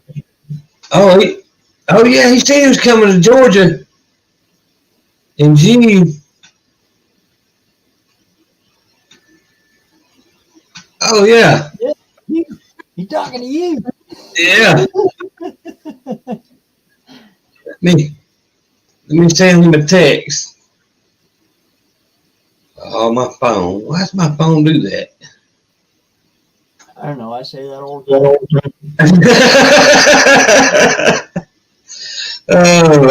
time. I don't like technology sometimes.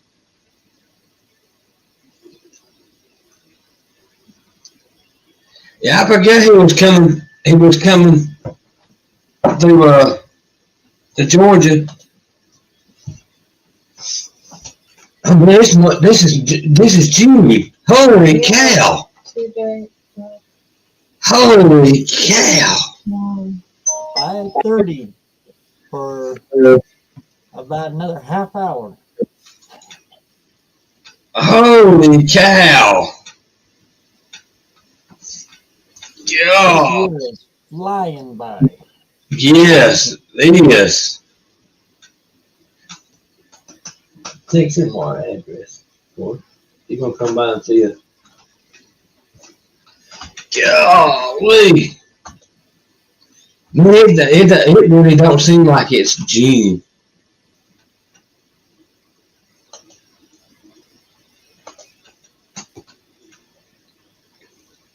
Wow. Thursday, Virginia on Friday. Oh. He's fixing to lay down some miles.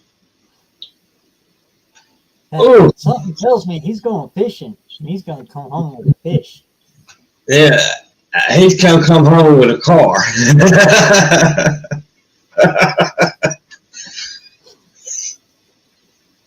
And he's a getter too, buddy, because I think he'll get that Dodge out of the junkyard for Mopar Heavens.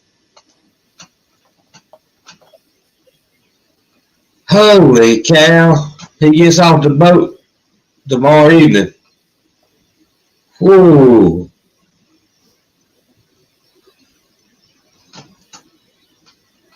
Yeah, that's like us looking for car stuff. We get on here and look, think we're gonna find something here. We had to drive to Georgia, Tennessee, or Mississippi to get a car because you can't find nothing here. That's crazy. Wow. Holy cow. I didn't even, I lost track of time. Wow. Stephen Hooks just driving. Boy, I'll tell you what, that guy does. Yep. And he got some nice little cars, buddy. I'm here to tell you. He got some nice ones. I like that fastback 2+2 he got.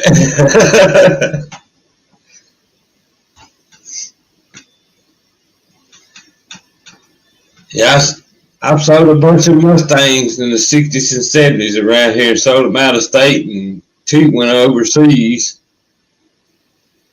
I sold all of them. I can't go get me one.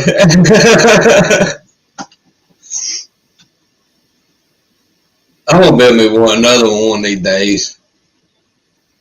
I like to find me a 83 Fox body hatchback one of these days and build me another one. They're still out there. Yeah, yeah. I like to build me another one. And the nice thing about all this LS swap craze and all of that, everybody want to do the Coyote swap and the LS swap and the Hemi Yeah. swap. Yeah, All those old engines, the price has gone down. well, Man, the price Yep. of all the other stuff has gone up. So yep.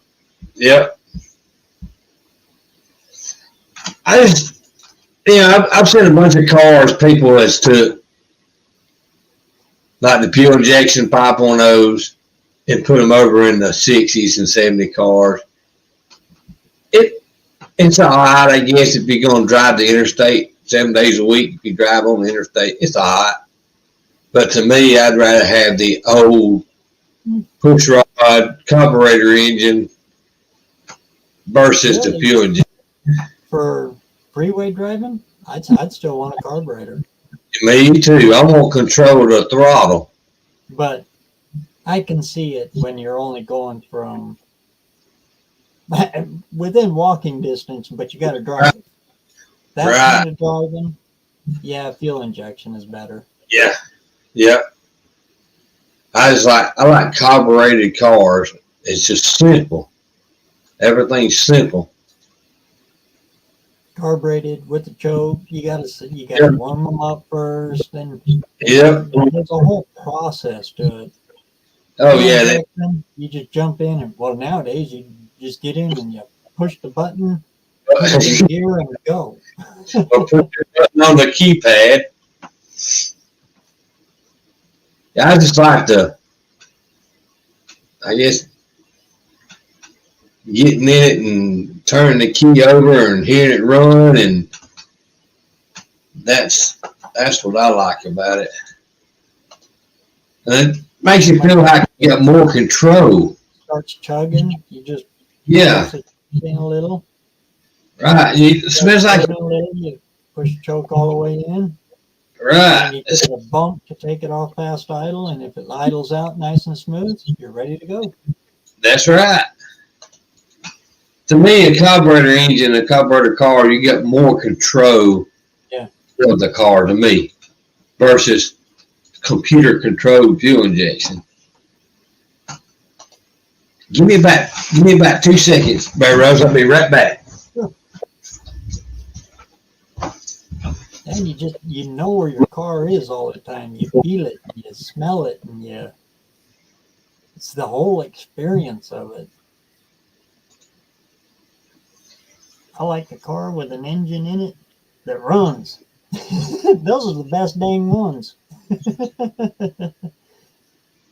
Like I say on my videos all the time, people ask me what my favorite engine is. I tell them straight up, the one that runs.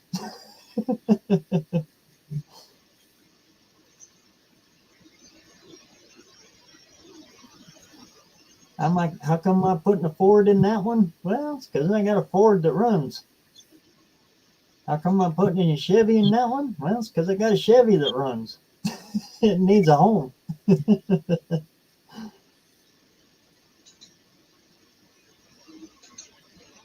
Yeah, I seen that too, hubby. He finally threw the towel in on it. Those, I've never done a double, but the singles, actually with Hollies, I've had really good luck with. But I've never done a double like that.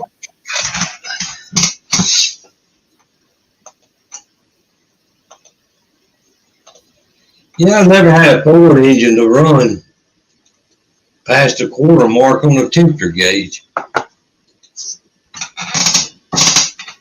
But I've said it many times. If I put a power adder on something, I think I would go with the Sniper. Oh yeah. Let the computer take care of all that and keep me right in the happy zone that all that money that I put in that motor ain't gonna come out the oil pan. Right.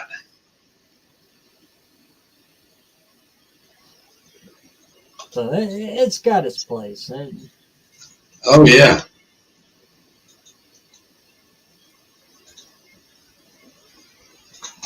Yeah, even the 89, 93 fuel injections in the Mustangs were pretty decent motors. And that hardly ever gave problems.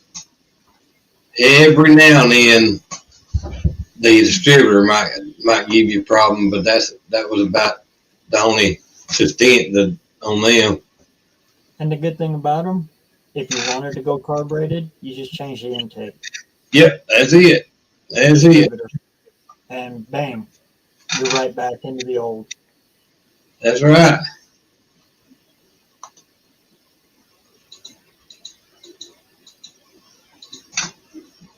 Now that's a different thing. That's a different thing altogether. Yeah. Yeah. You know, I've Chevy, never messed with fuel with gas, but diesel I have. Chevrolet was the first one to come up with fuel injection. First one to put it in the Production basic one. masses, yeah. Yeah. All right, Junkyard D, I appreciate you coming in, buddy. The Germans had that figured out a long time ago. Yeah, and a lot of stuff like the V8s was made overseas before it was made over here. And Chevrolet made a V8 in 1917, but never. I think they'd only run it in a couple of cars. Then after that, and then it was 1955 when Chevrolet brought back the V8. Have you ever seen a V8 Cadillac from up to about 1910? They're Yeah. almost straight up and down. It's almost like two straight fours, like this. And the carburetors hang off the back side with the exhaust. Oh, I don't guess I've ever seen one of them. I've seen them on the straight 8. But they were overhead valve, everything. Wow. And that's but way, way, way back. Oh. Yeah, I didn't think. Almost, the valve covers almost touch each other. There's hardly any valley in them. Oh. But they were in a Cadillac, and they only made so many of them, so you didn't can you Right. really count that as a production car. They used to say if it's over 1,000, then you call it a production car. But back then they did some crazy crap. Ford's first overhead cam, that was actually in a Sherman tank, World War II. Really?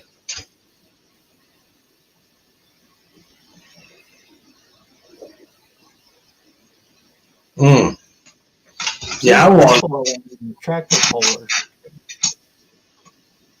wanted to build me a 302 Boss until I seen the price of the intakes, and then I'm like, Yeah.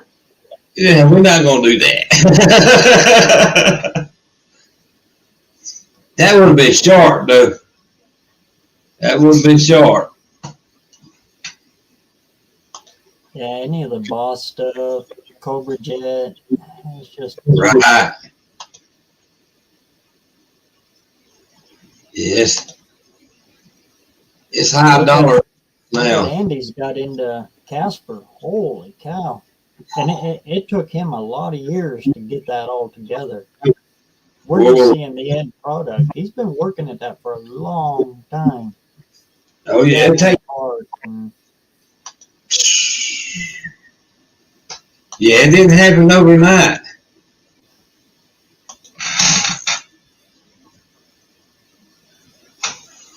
Saw L79 327 intake. $780, huh? Woo. Mm. Yeah, the stuff like that's so high now. It's parts is just outrageous.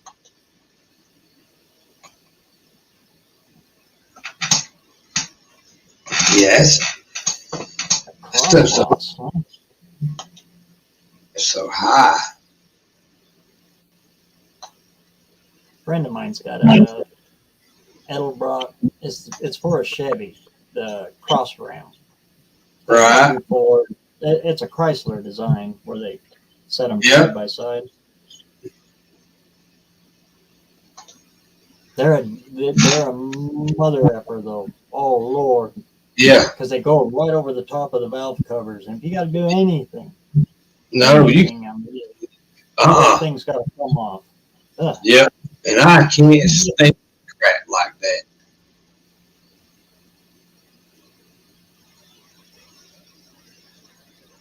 Golly.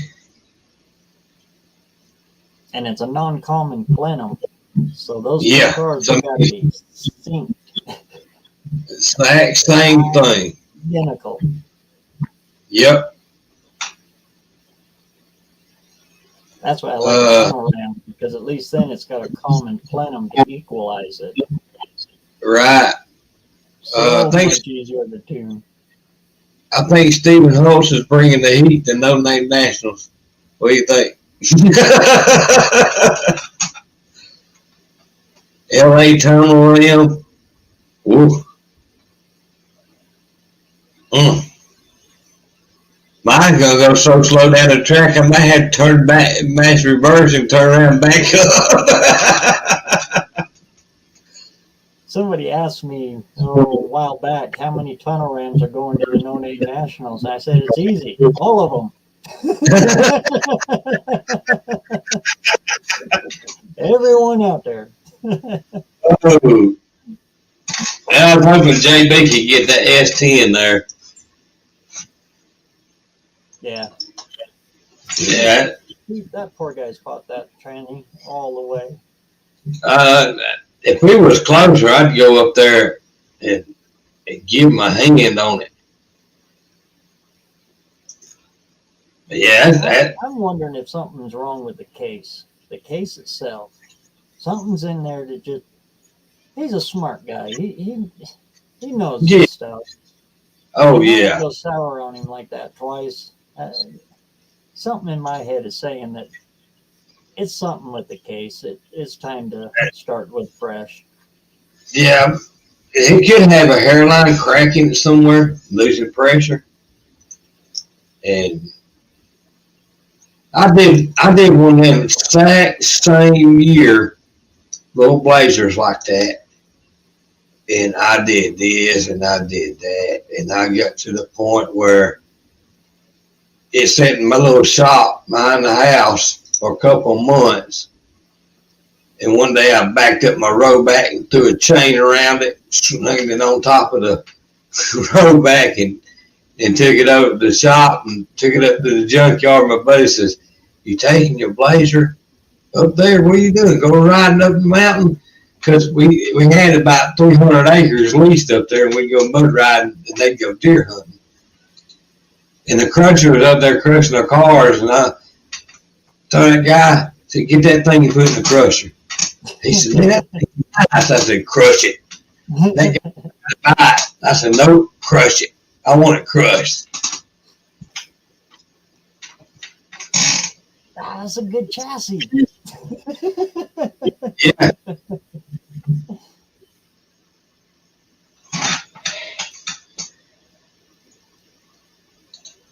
Someone did a video of the super car versus the gold card tunnel ram setup. Anyone remember that video? I don't remember who did it, I don't either. but it did come out, if I remember right, that the single was actually better.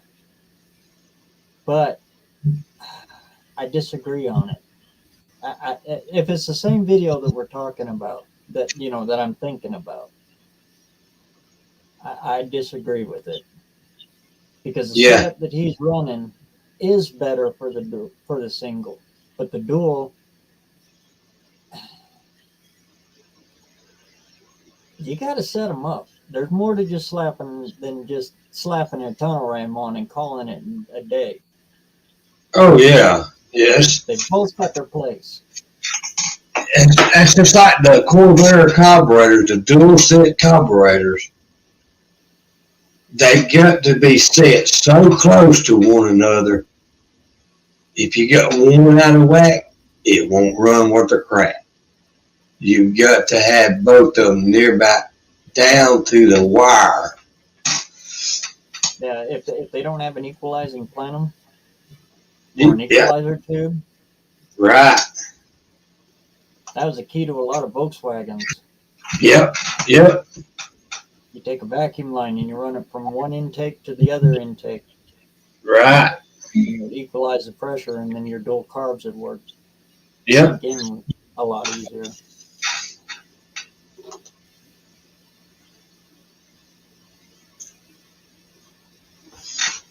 Huh.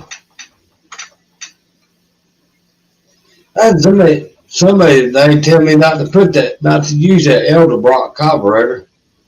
I'm thinking, why? I've always heard good things out of that model carburetor. That's the reason why I brought it. I'm thinking, because you don't like it. If you don't like it, send me one and I put it on there.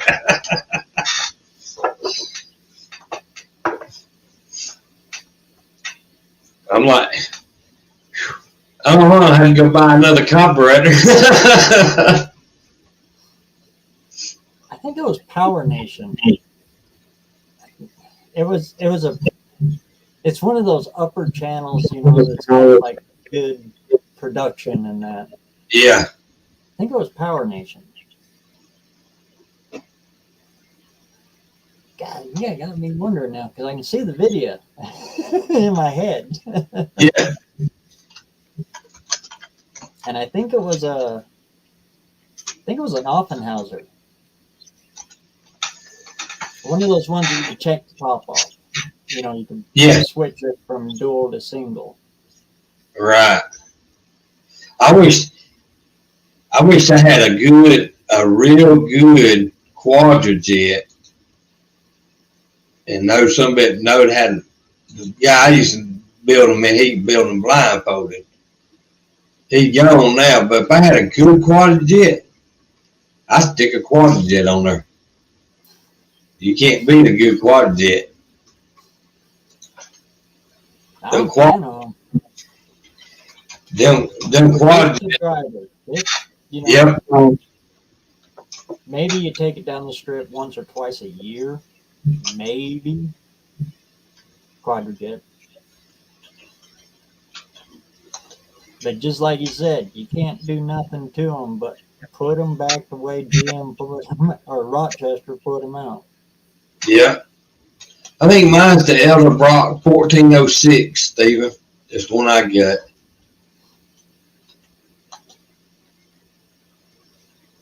I'm sold on that ABS too. Oh man, I've never been more happy with a carburetor than that one. Out of the box. Just take it out of the box and slap them on. Oh man, are they so simple. A buddy of mine used to work at his shop. Man, we worked with him a long time. He was about like a daddy to me. Man, we'd do some crazy stuff. We would just, after work, man, we'd pull in some junk in there and just do all kind of crazy crap. And this joker could build a carburetor blindfolded and hand it to you, and they tell you put it on the car and don't do nothing to it. You didn't have to touch it. And I'm like, how you do that? That's what my dad is. Yep. Like I said, he built that shop with quadrajets. That's what he was most known for, is being able to get a quadrajet. To make a quadrajet into take a quadrajunk into a quadrajet. That's what he could do. Oh. If you go, there's a secret to it, and anybody out there can do it. Don't drill them and epoxy them. Don't do that. Everybody out there does that. Don't do that. Yep. They make a kit for that. And if you put that kit in it, you'll never have troubles again. Right. On some of the quad jets, you can turn them around on the backside. There's a set screw. You have to knock some of the casing off of it, and there's a set screw in the back of it.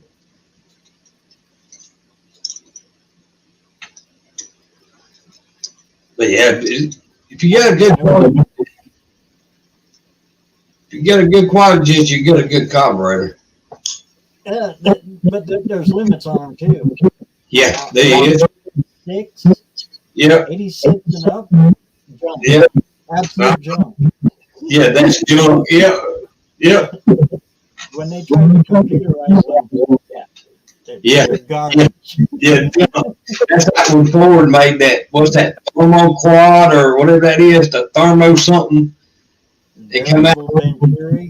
Yeah, they come out in the mid '80s or early '90s.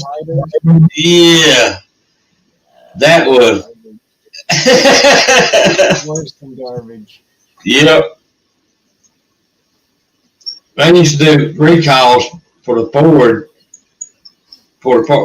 Motor Company, and they'd bring them by the shop, and they had problems at them things, and we was like, they would send a kit, and we would soak them and clean them and put them back. You can only do so much with them in the back. Mm-hmm. And I, Stephen, appreciate you coming in. Good seeing you, Stephen. I'll text you tomorrow or give you a call. Yeah, But Chevy did mess up too, the Verijet. Yep. It came on those little S10s. Yeah. Absolute junk. Yep. They sure are. Yep. I think the best, in my opinion, on all of them, the best two-barrel engines was Motorcraft two-barrel carburetor. Depends. That's, to me, is one of the best two-barrel carburetors. That and the Carter, what's that? Was it AFB Carter carburetor? That two-barrel AFB. I think so. Yeah. Come on, like in the early 70s. The early 70s, those was good carburetors. They were simple. I love the Webers. Yep. The ones made in Spain. Yeah. Yep. The real Weber. Yep. That's what the Weber carburetor is what they run on the MG midgets. Yeah, a lot of them. Yeah. Yep. Even the Ford Pinto. Yep. So did. So did. The automatic choke is garbage on them, but yep. Pop that off and convert it to manual. So we don't even use choke down here. Well, I don't. My brother-in-law don't either. We don't even put a choke on them. Here, you got to. Oh yeah. Yeah. Oh yeah. Summertime. Yep. Yeah, we don't even use a choke. I think it's mostly to do with our altitude, though. We're 6,800. Yeah. I know when I get this in there and get it all running like it should, get it all tuned where I want it. I know when I get to Missouri, I'm gonna have to retune it. Oh yeah. Add it to the. Yep. I know it's coming.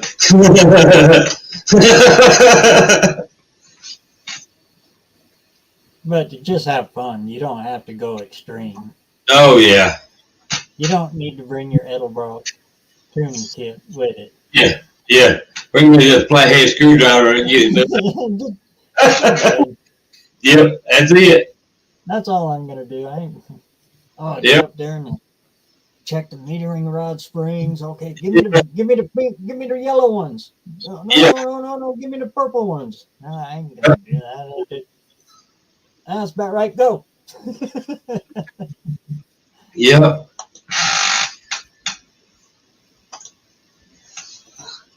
Stock most was used to awkward auto light motocross full barrels or the thermoquads.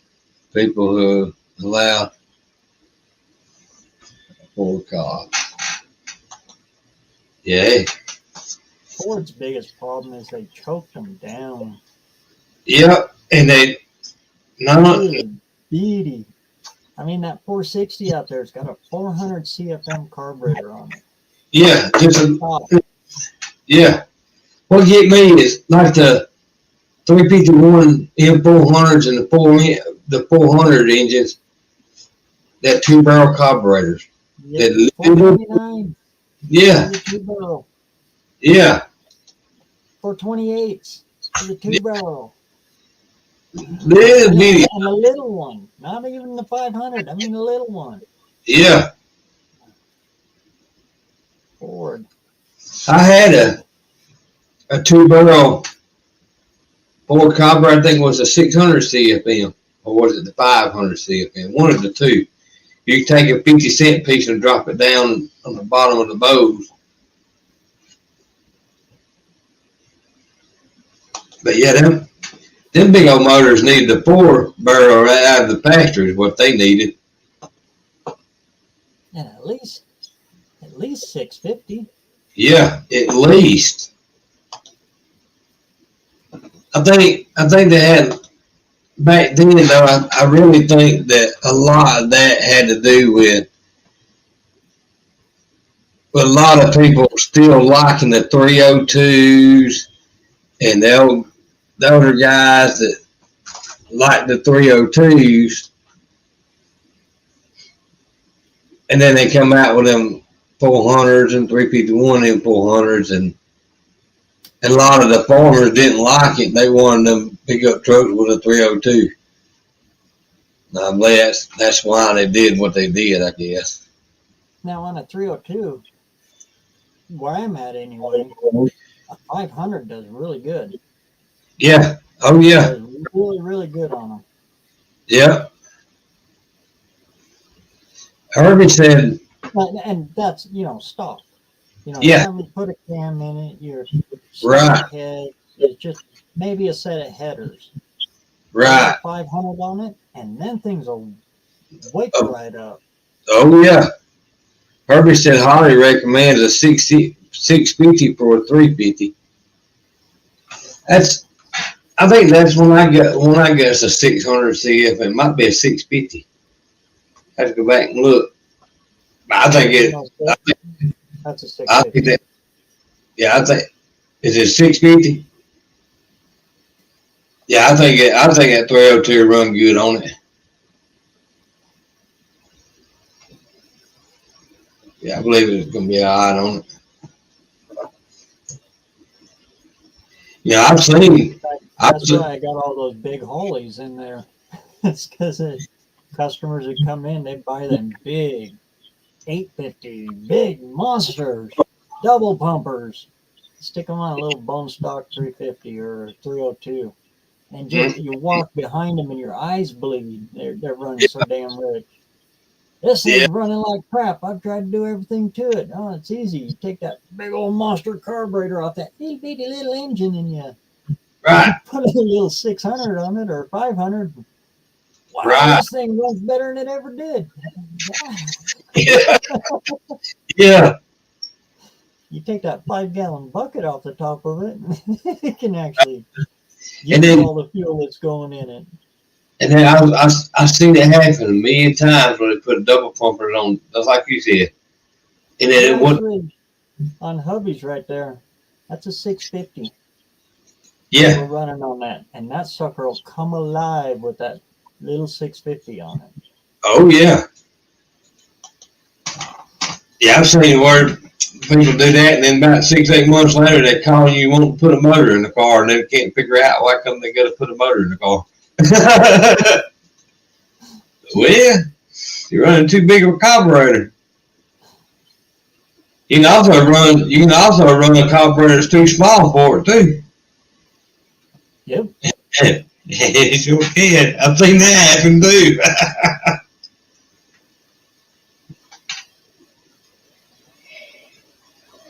But yeah, that's what we're running on that. It's just a little 650 Edelbrock Performer.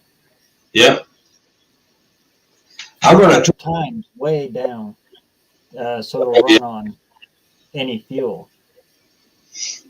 I Find out for the ping.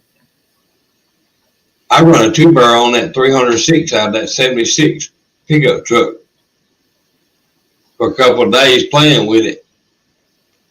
I didn't like it. I took it all back off and put the 2-barrel back, the 1-barrel back on it. I was like, yeah. And I hate that truck when my dad goes to hard times and puts gas in it because he always puts the cheapest stuff in it. And that thing just ball. Yeah. I should. You'd still get up and go, but nothing like this. Put premium in it. It needs premium. Right. Ollie's in the house. Look at there. Hey, Ollie. Good to see you, man. Yeah, he's running a 650 on a 460. He gets about 14 miles a gallon. That's about right. Because that F250 I had put a 460 in it and run a 650 Holly on it. And that's what we got at, about 14 miles a gallon, loaded or unloaded. It didn't matter. I think it got better loaded. And like Ollie says, the torque is still all there. That's right.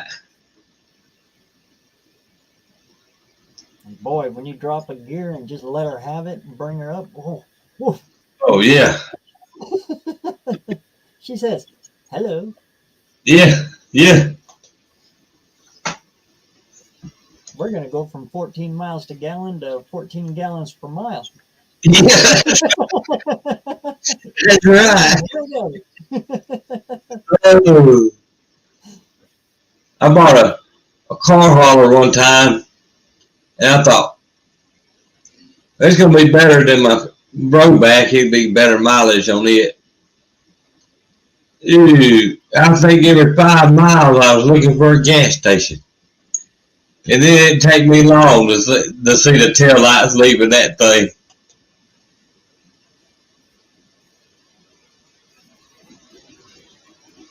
Yep.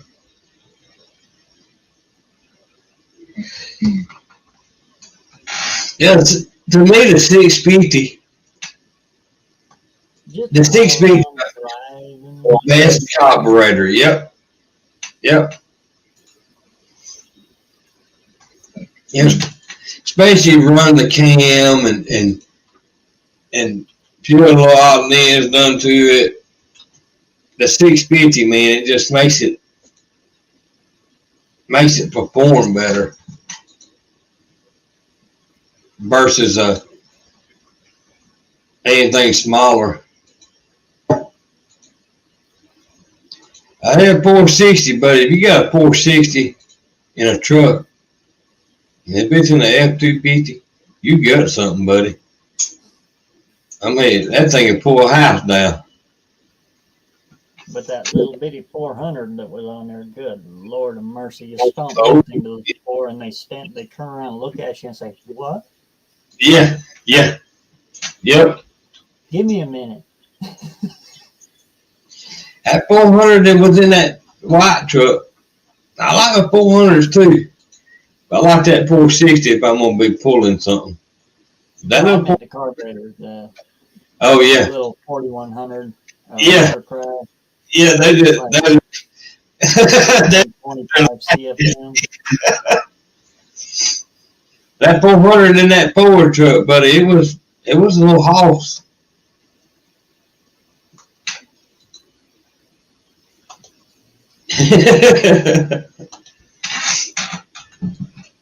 I like them 460s now.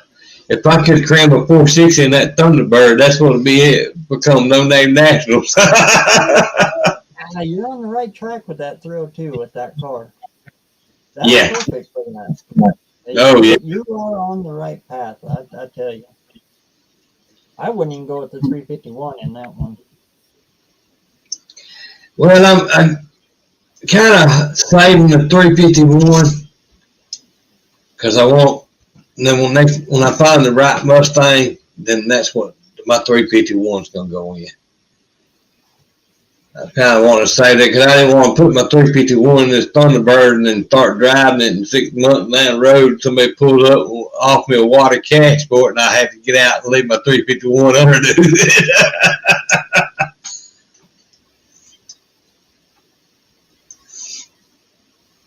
And 302, you know, you're in Chevy prices then. Oh yeah, yep. But I almost put a Chevrolet 350 in it. I could have got one for near about free, literally free. I just didn't want to take the time of cutting the drive shaft, fixing this and fixing that, and I'm like, no.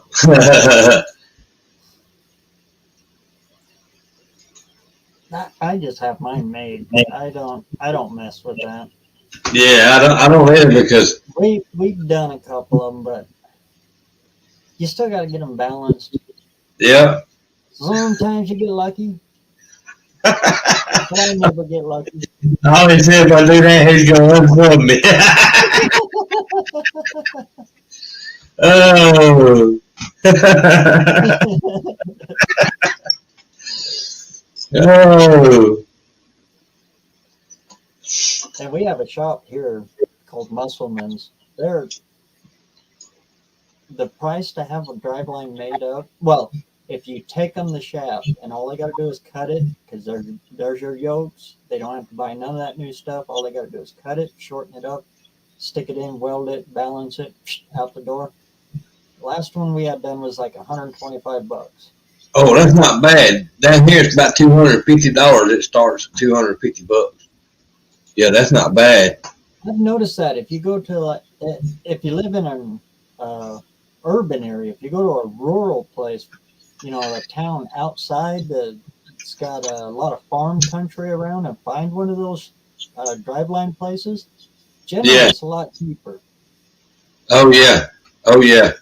because they're making their money off of drive shafts for farm equipment. Oh yeah. Well, those guys are generally a whole lot cheaper than like a professional racing driveline shop and stuff like that. Yeah. When it comes to balance and drive shafts, man, it's best to take it somewhere that knows what they got and the tools to do it with. Yeah, I wouldn't put no Chevrolet motor. I almost did, but if I did that, I couldn't sleep at night. My daddy would come back and haunt me. I mess with Hunter, Sand Mountain Ballistic, because he don't like LS swaps. Oh, I messed with him for about 2-3 weeks about putting the LS in this Thunderbird, and every day he'd ask me, "Did you get that 302 in that Thunderbird yet?" I said, "No, I got that LS in that 302. What? Yeah, Pontiac actually did it. There at the end, the Trans Am had an LS in it. Yeah. Yeah.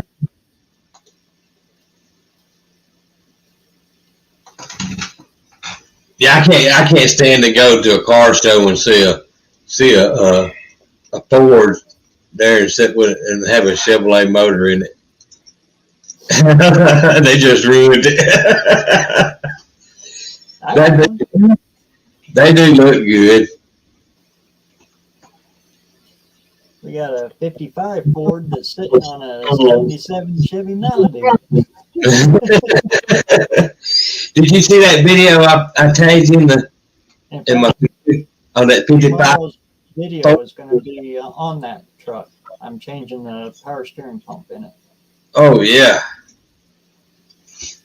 man, I love them 50. Was it 55 Fairlanes and oh man. Oh, this is a truck pickup. Yeah, I love them Fairlanes back in 50, I think it's 54, 55. Oh, I don't like a Cadillac. Them things was just too dadgum big. I would love to have a Lark. I have always wanted a Lark. A Studebaker Lark. Yeah, I'd love to have one of them make a drag car out of it. They are sharp. Everybody asks me what's my favorite car of all times. It's actually a Hawk. Yeah, I'd love to have me one of them, but they so 56 high. or 57. Yep, Studebaker Hawk. Golden Hawk. yeah. I want the one with the supercharger in it. If you put a small block Chevrolet in the Mopar, I'm gonna have to disturb you. Now you know you're gonna have to put a Ford motor in the Mopar to make it run. It happened. Yeah. Oh man. And then shake it up real good by putting a Mustang 2 front end under it. Yeah. Yeah. Oh man. Call it a Detroit special. Yeah. Chevy, Ford, Mopar. I couldn't decide, so I got all three. Stephen Paul says he's got a 59 and 61 Larks. 3 of them are factory V8 cars. What'd you say you did that? Got the 283 in it. Yeah. The Studebaker 283. 283. What are 283s in them? I think they are. They look just like that 232 that I had. Yeah. I did that video on. They look identical. They just stroked them out is all they did. 289. 289.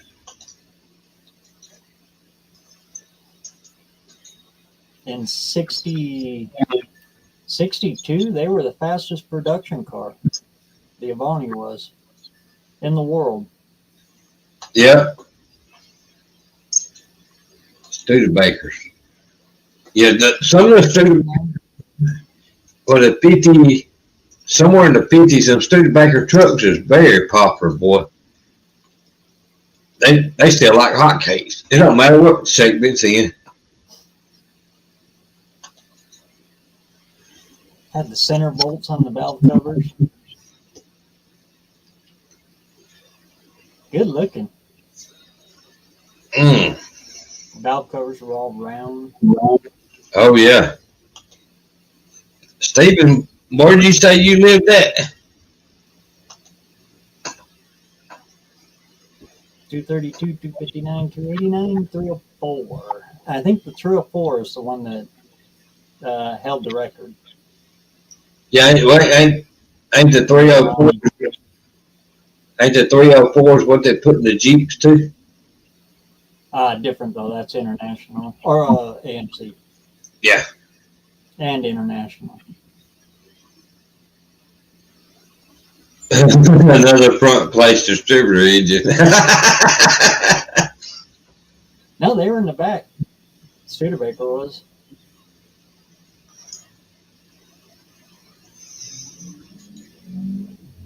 Damn, man. Fuel pump was on top though. In front of the carburetor. Yeah, we weren't allowed to drive Chevrolets. We was banned from driving Chevrolets. No, I'm just joking.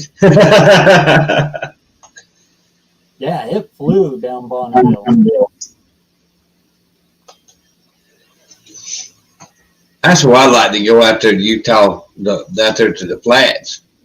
Come on out. I've always wanted to go out there. That's one place I've always wanted to go look. I've always thought that was pretty cool right there.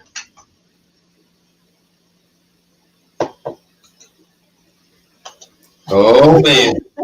Yeah, Oh man. and it fell over. Hey Ollie, did you see my picture of my motor in the car?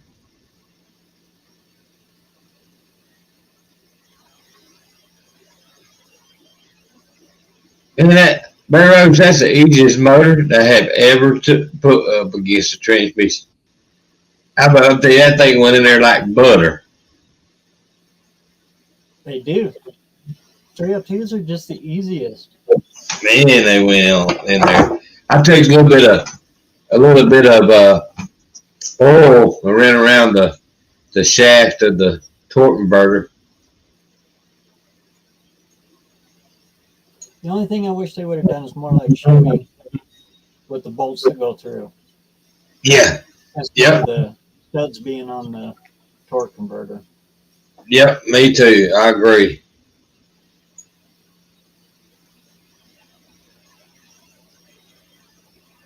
Just makes it easier to line that all up after you get it all in. It does. It makes a world of difference. Yeah, on the community page. I did a video, but somehow my phone don't like to send videos. If they were 15 seconds long, and I was going to shoot it from the phone, but it didn't work out. Technology. Yeah, there at the end, Studebaker, that the old block that they were running, it was old heavy iron that goes clear back to 1950, 51. Wow. I tell you, there's a difference in the weight of that 302 that's in that Thunderbird and that 1969 302.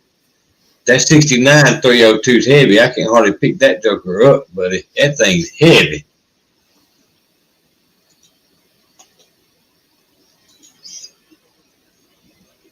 Oh, I gotta go outside and get my starter off the ground. I forgot to get it. Yeah, those are some cool guys there at Moon Racing too. They have a big booth that they set up there. If you go to Bonneville, stop at the booth there. The main guy is actually there, and you Really? yeah. Oh.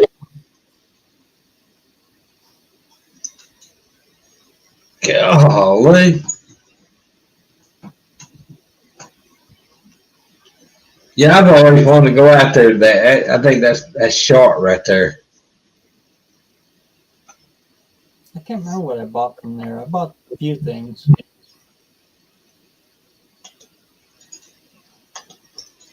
Well, we went the first time in my life going to Talladega Speedway last year. That was on one of my bucket lists. It was pretty cool.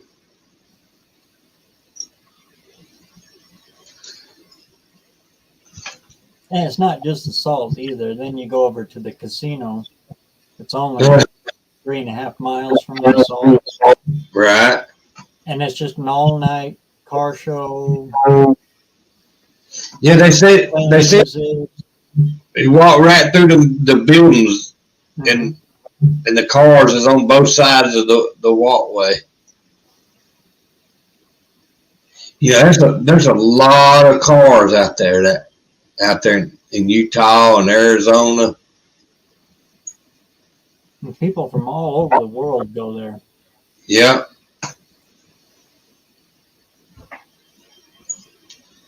The Flowmaster car that would, looks like a muffler.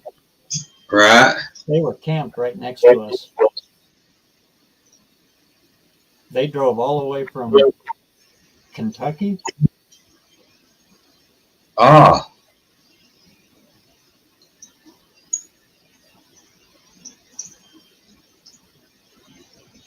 Wow. Another car group called Rolling Bones. They're real famous for the big But that's their main thing is they'll build a car special. Well, they build cars for high dollar clients and stuff, but that's Right. part of the end is when you come to pick up your car, they drive it all the way from New York to Bonneville Salt Flats, and they do the show, and then they drive them all the way back to New York, and then you go from there with your car when it's done. Golly. They're called Rolling Bones. Check them out. They're really cool. They're here on YouTube too. Oh, Almost everything they do is a 32 Ford, though.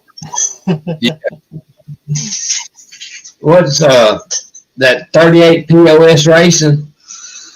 He just put that 4 point? What's the Chevrolet, that B6? That popular 4.3 in a Corvair. Yeah. Yep. And he reversed it. Yep. That's a smart guy right there, Barrows. Put the Yeah. Marine kit in it. Yep. That guy right there is pretty intelligent. I like that. I know it's Chevrolet, but I like the 65 through 69 Corvair bodies. I love taking the body off and put it on a Mustang chassis. They're weird looking. Yeah, but to me it looks like a version between a Camaro and a Cuda. The back of it looks like almost like, between a Cuda and a Camaro, and the front of it looks like a Camaro from the 60s. I like them from the side. I like the rear tail lights. Yeah, But the front end, it just loses me. yeah.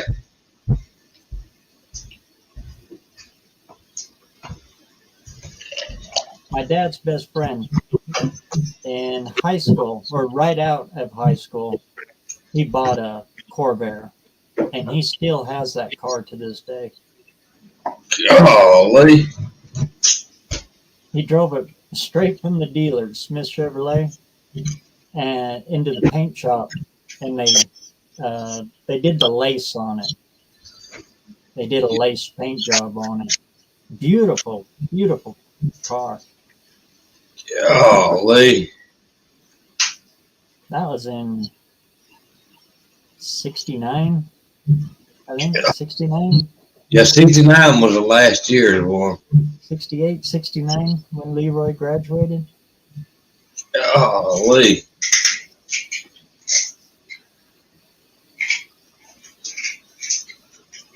But he still has that car. Oh. Leroy's got a lot of cars. I'll get him on the channel here sometime or another. Yeah, you're gonna have to get your daddy back on. Yeah, working on it.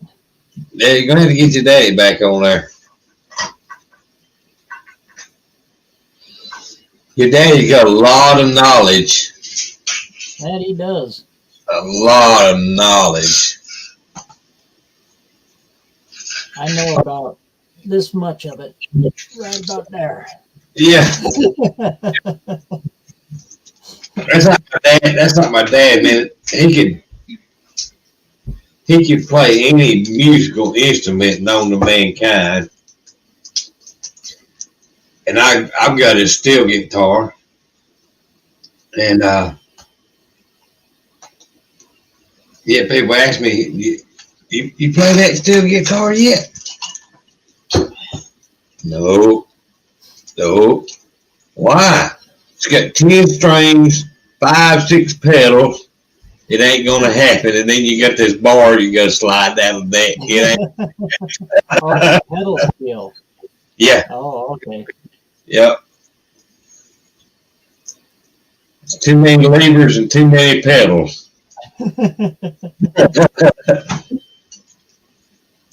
I are thought you pedals. meant like a Hawaiian steel. Well, he had one of them too called little lap steel. Yeah, he had one of them too. This here's what's the name of that guitar? I forget what the name of it is anyway. It was a high dollar steel guitar back in the day.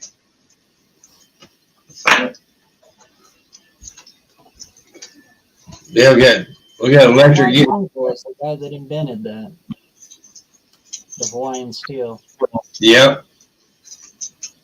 We got two electric guitar, two flat tops. And I got my grandfather's fiddle. They made back in the early 1900s, 1920s. You got a piano, you can't play none of it.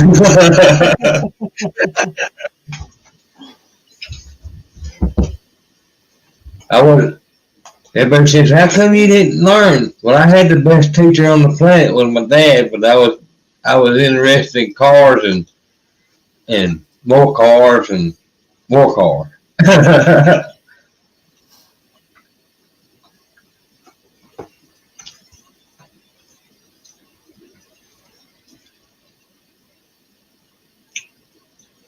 Yeah, those Corvairs they're different.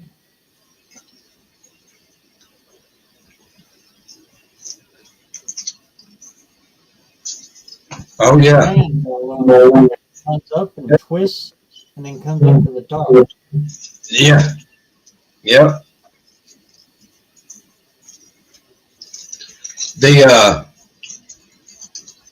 turbo cars, Corvairs, the carburetors come off of a 58 Corvette?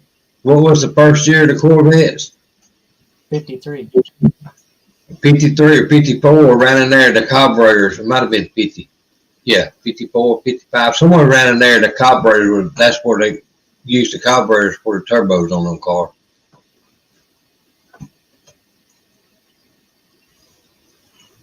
Of course, they're rejetted and everything. Just same Yeah. body. Yeah. Yeah. Yep. They made what, 170 horsepower or something like that? Yeah, I think so. No very much. Before, the one that had The 4 carburetors. 4 carburetors on it. Yep. I think it was a Monza, or maybe the Monza was the turbo, or maybe it was Monza Turbo Coupe. I don't remember. I know they had a strange front end under them. Yeah, it looked like a straight axle. Real lightweight, real lightweight front end on them. The control on them. The sway bar on it is no bigger than it's smaller than that 1/2 inch, 13-inch socket right there. We had one on had the car. It drove for a little while, and then Dad turned it in, used it to build a sandrail out of. They pretty good cars. The only drawback on them was that belt coming off, and then if it was too hot outside, that overheat. And they rust. Yep. And they rust right there around the lid on the front. Bad right there. Underneath, they Yep. rotted out from the underneath. Yep.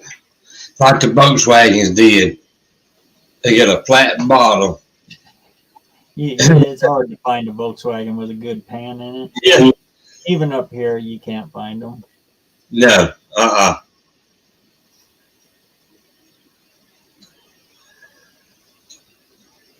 We've got 3 of them out back of Dad's place, and all 3 of them need a pan in them.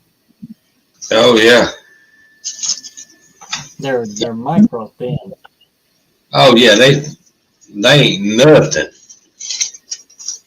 And I had a guy that was buying up Volkswagens, and I was going around looking for them, and I was going to ship them to him.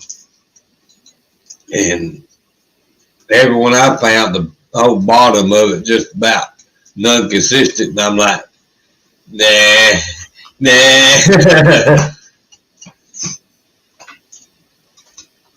That Volkswagen rat rod that we built, guy give it to us. All he wanted was the pan and the running gear front end. But he said, Oh. you can have that body if you can get it off there. It had been wrecked. It was trashed. Right. And I only undid 2 of the 14 body bolts. The rest just come right off.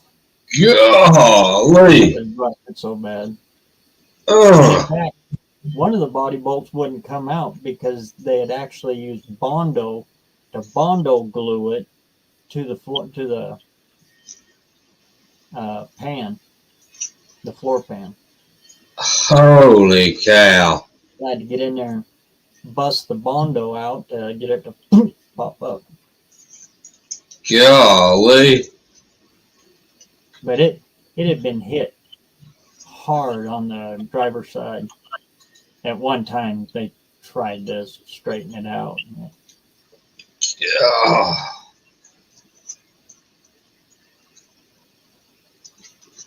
Dean, I was just watching that the other night, the Lauren, about that right there the other night on the video. And I like to fell out when I seen it. The wide body Tempest. Yep. That's another goofy looking car. See Yeah. those old NASCARs and that when they were running them? Yeah. They didn't right. Looked like a Jetson car. That's what it reminds me of. George Jetson car. Yeah. Little bitty narrow body with a top on it. Right.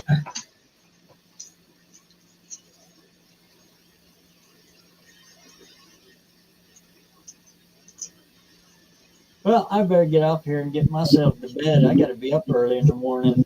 Whew. Yeah, I gotta get up and do some more work on this thunder chicken and try to finish it up.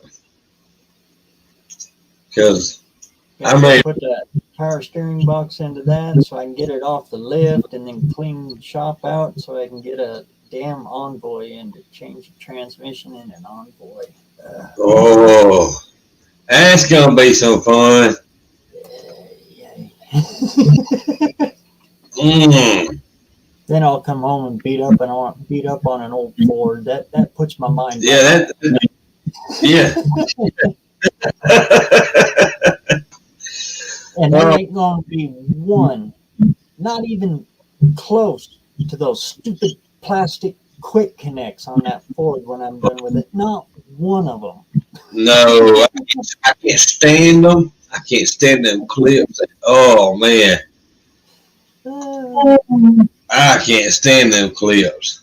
Quick disconnects my butt. Takes you an hour and a half to get it figured out, and then it takes you another hour to get it break loose off of there. And then when it comes loose, and then it disintegrates. And if you break one of them clips, ain't no parts house within it. Yeah. 500 miles is good. You have to make the order. Oh, It's gonna be fun. yeah. I'm gonna break 2. I'm gonna say it right now. I'm gonna break 2 of them. It's good having seen you tonight, man. You too, man. Everybody in the chat. We'll catch y'all later. Appreciate you coming on. No problem. Thanks to everybody, Holly and Arby and Steen and Steven. I appreciate y'all coming in, and everybody else on here. We'll fix and shut her down, fix and call it a night. We will catch y'all on the next one.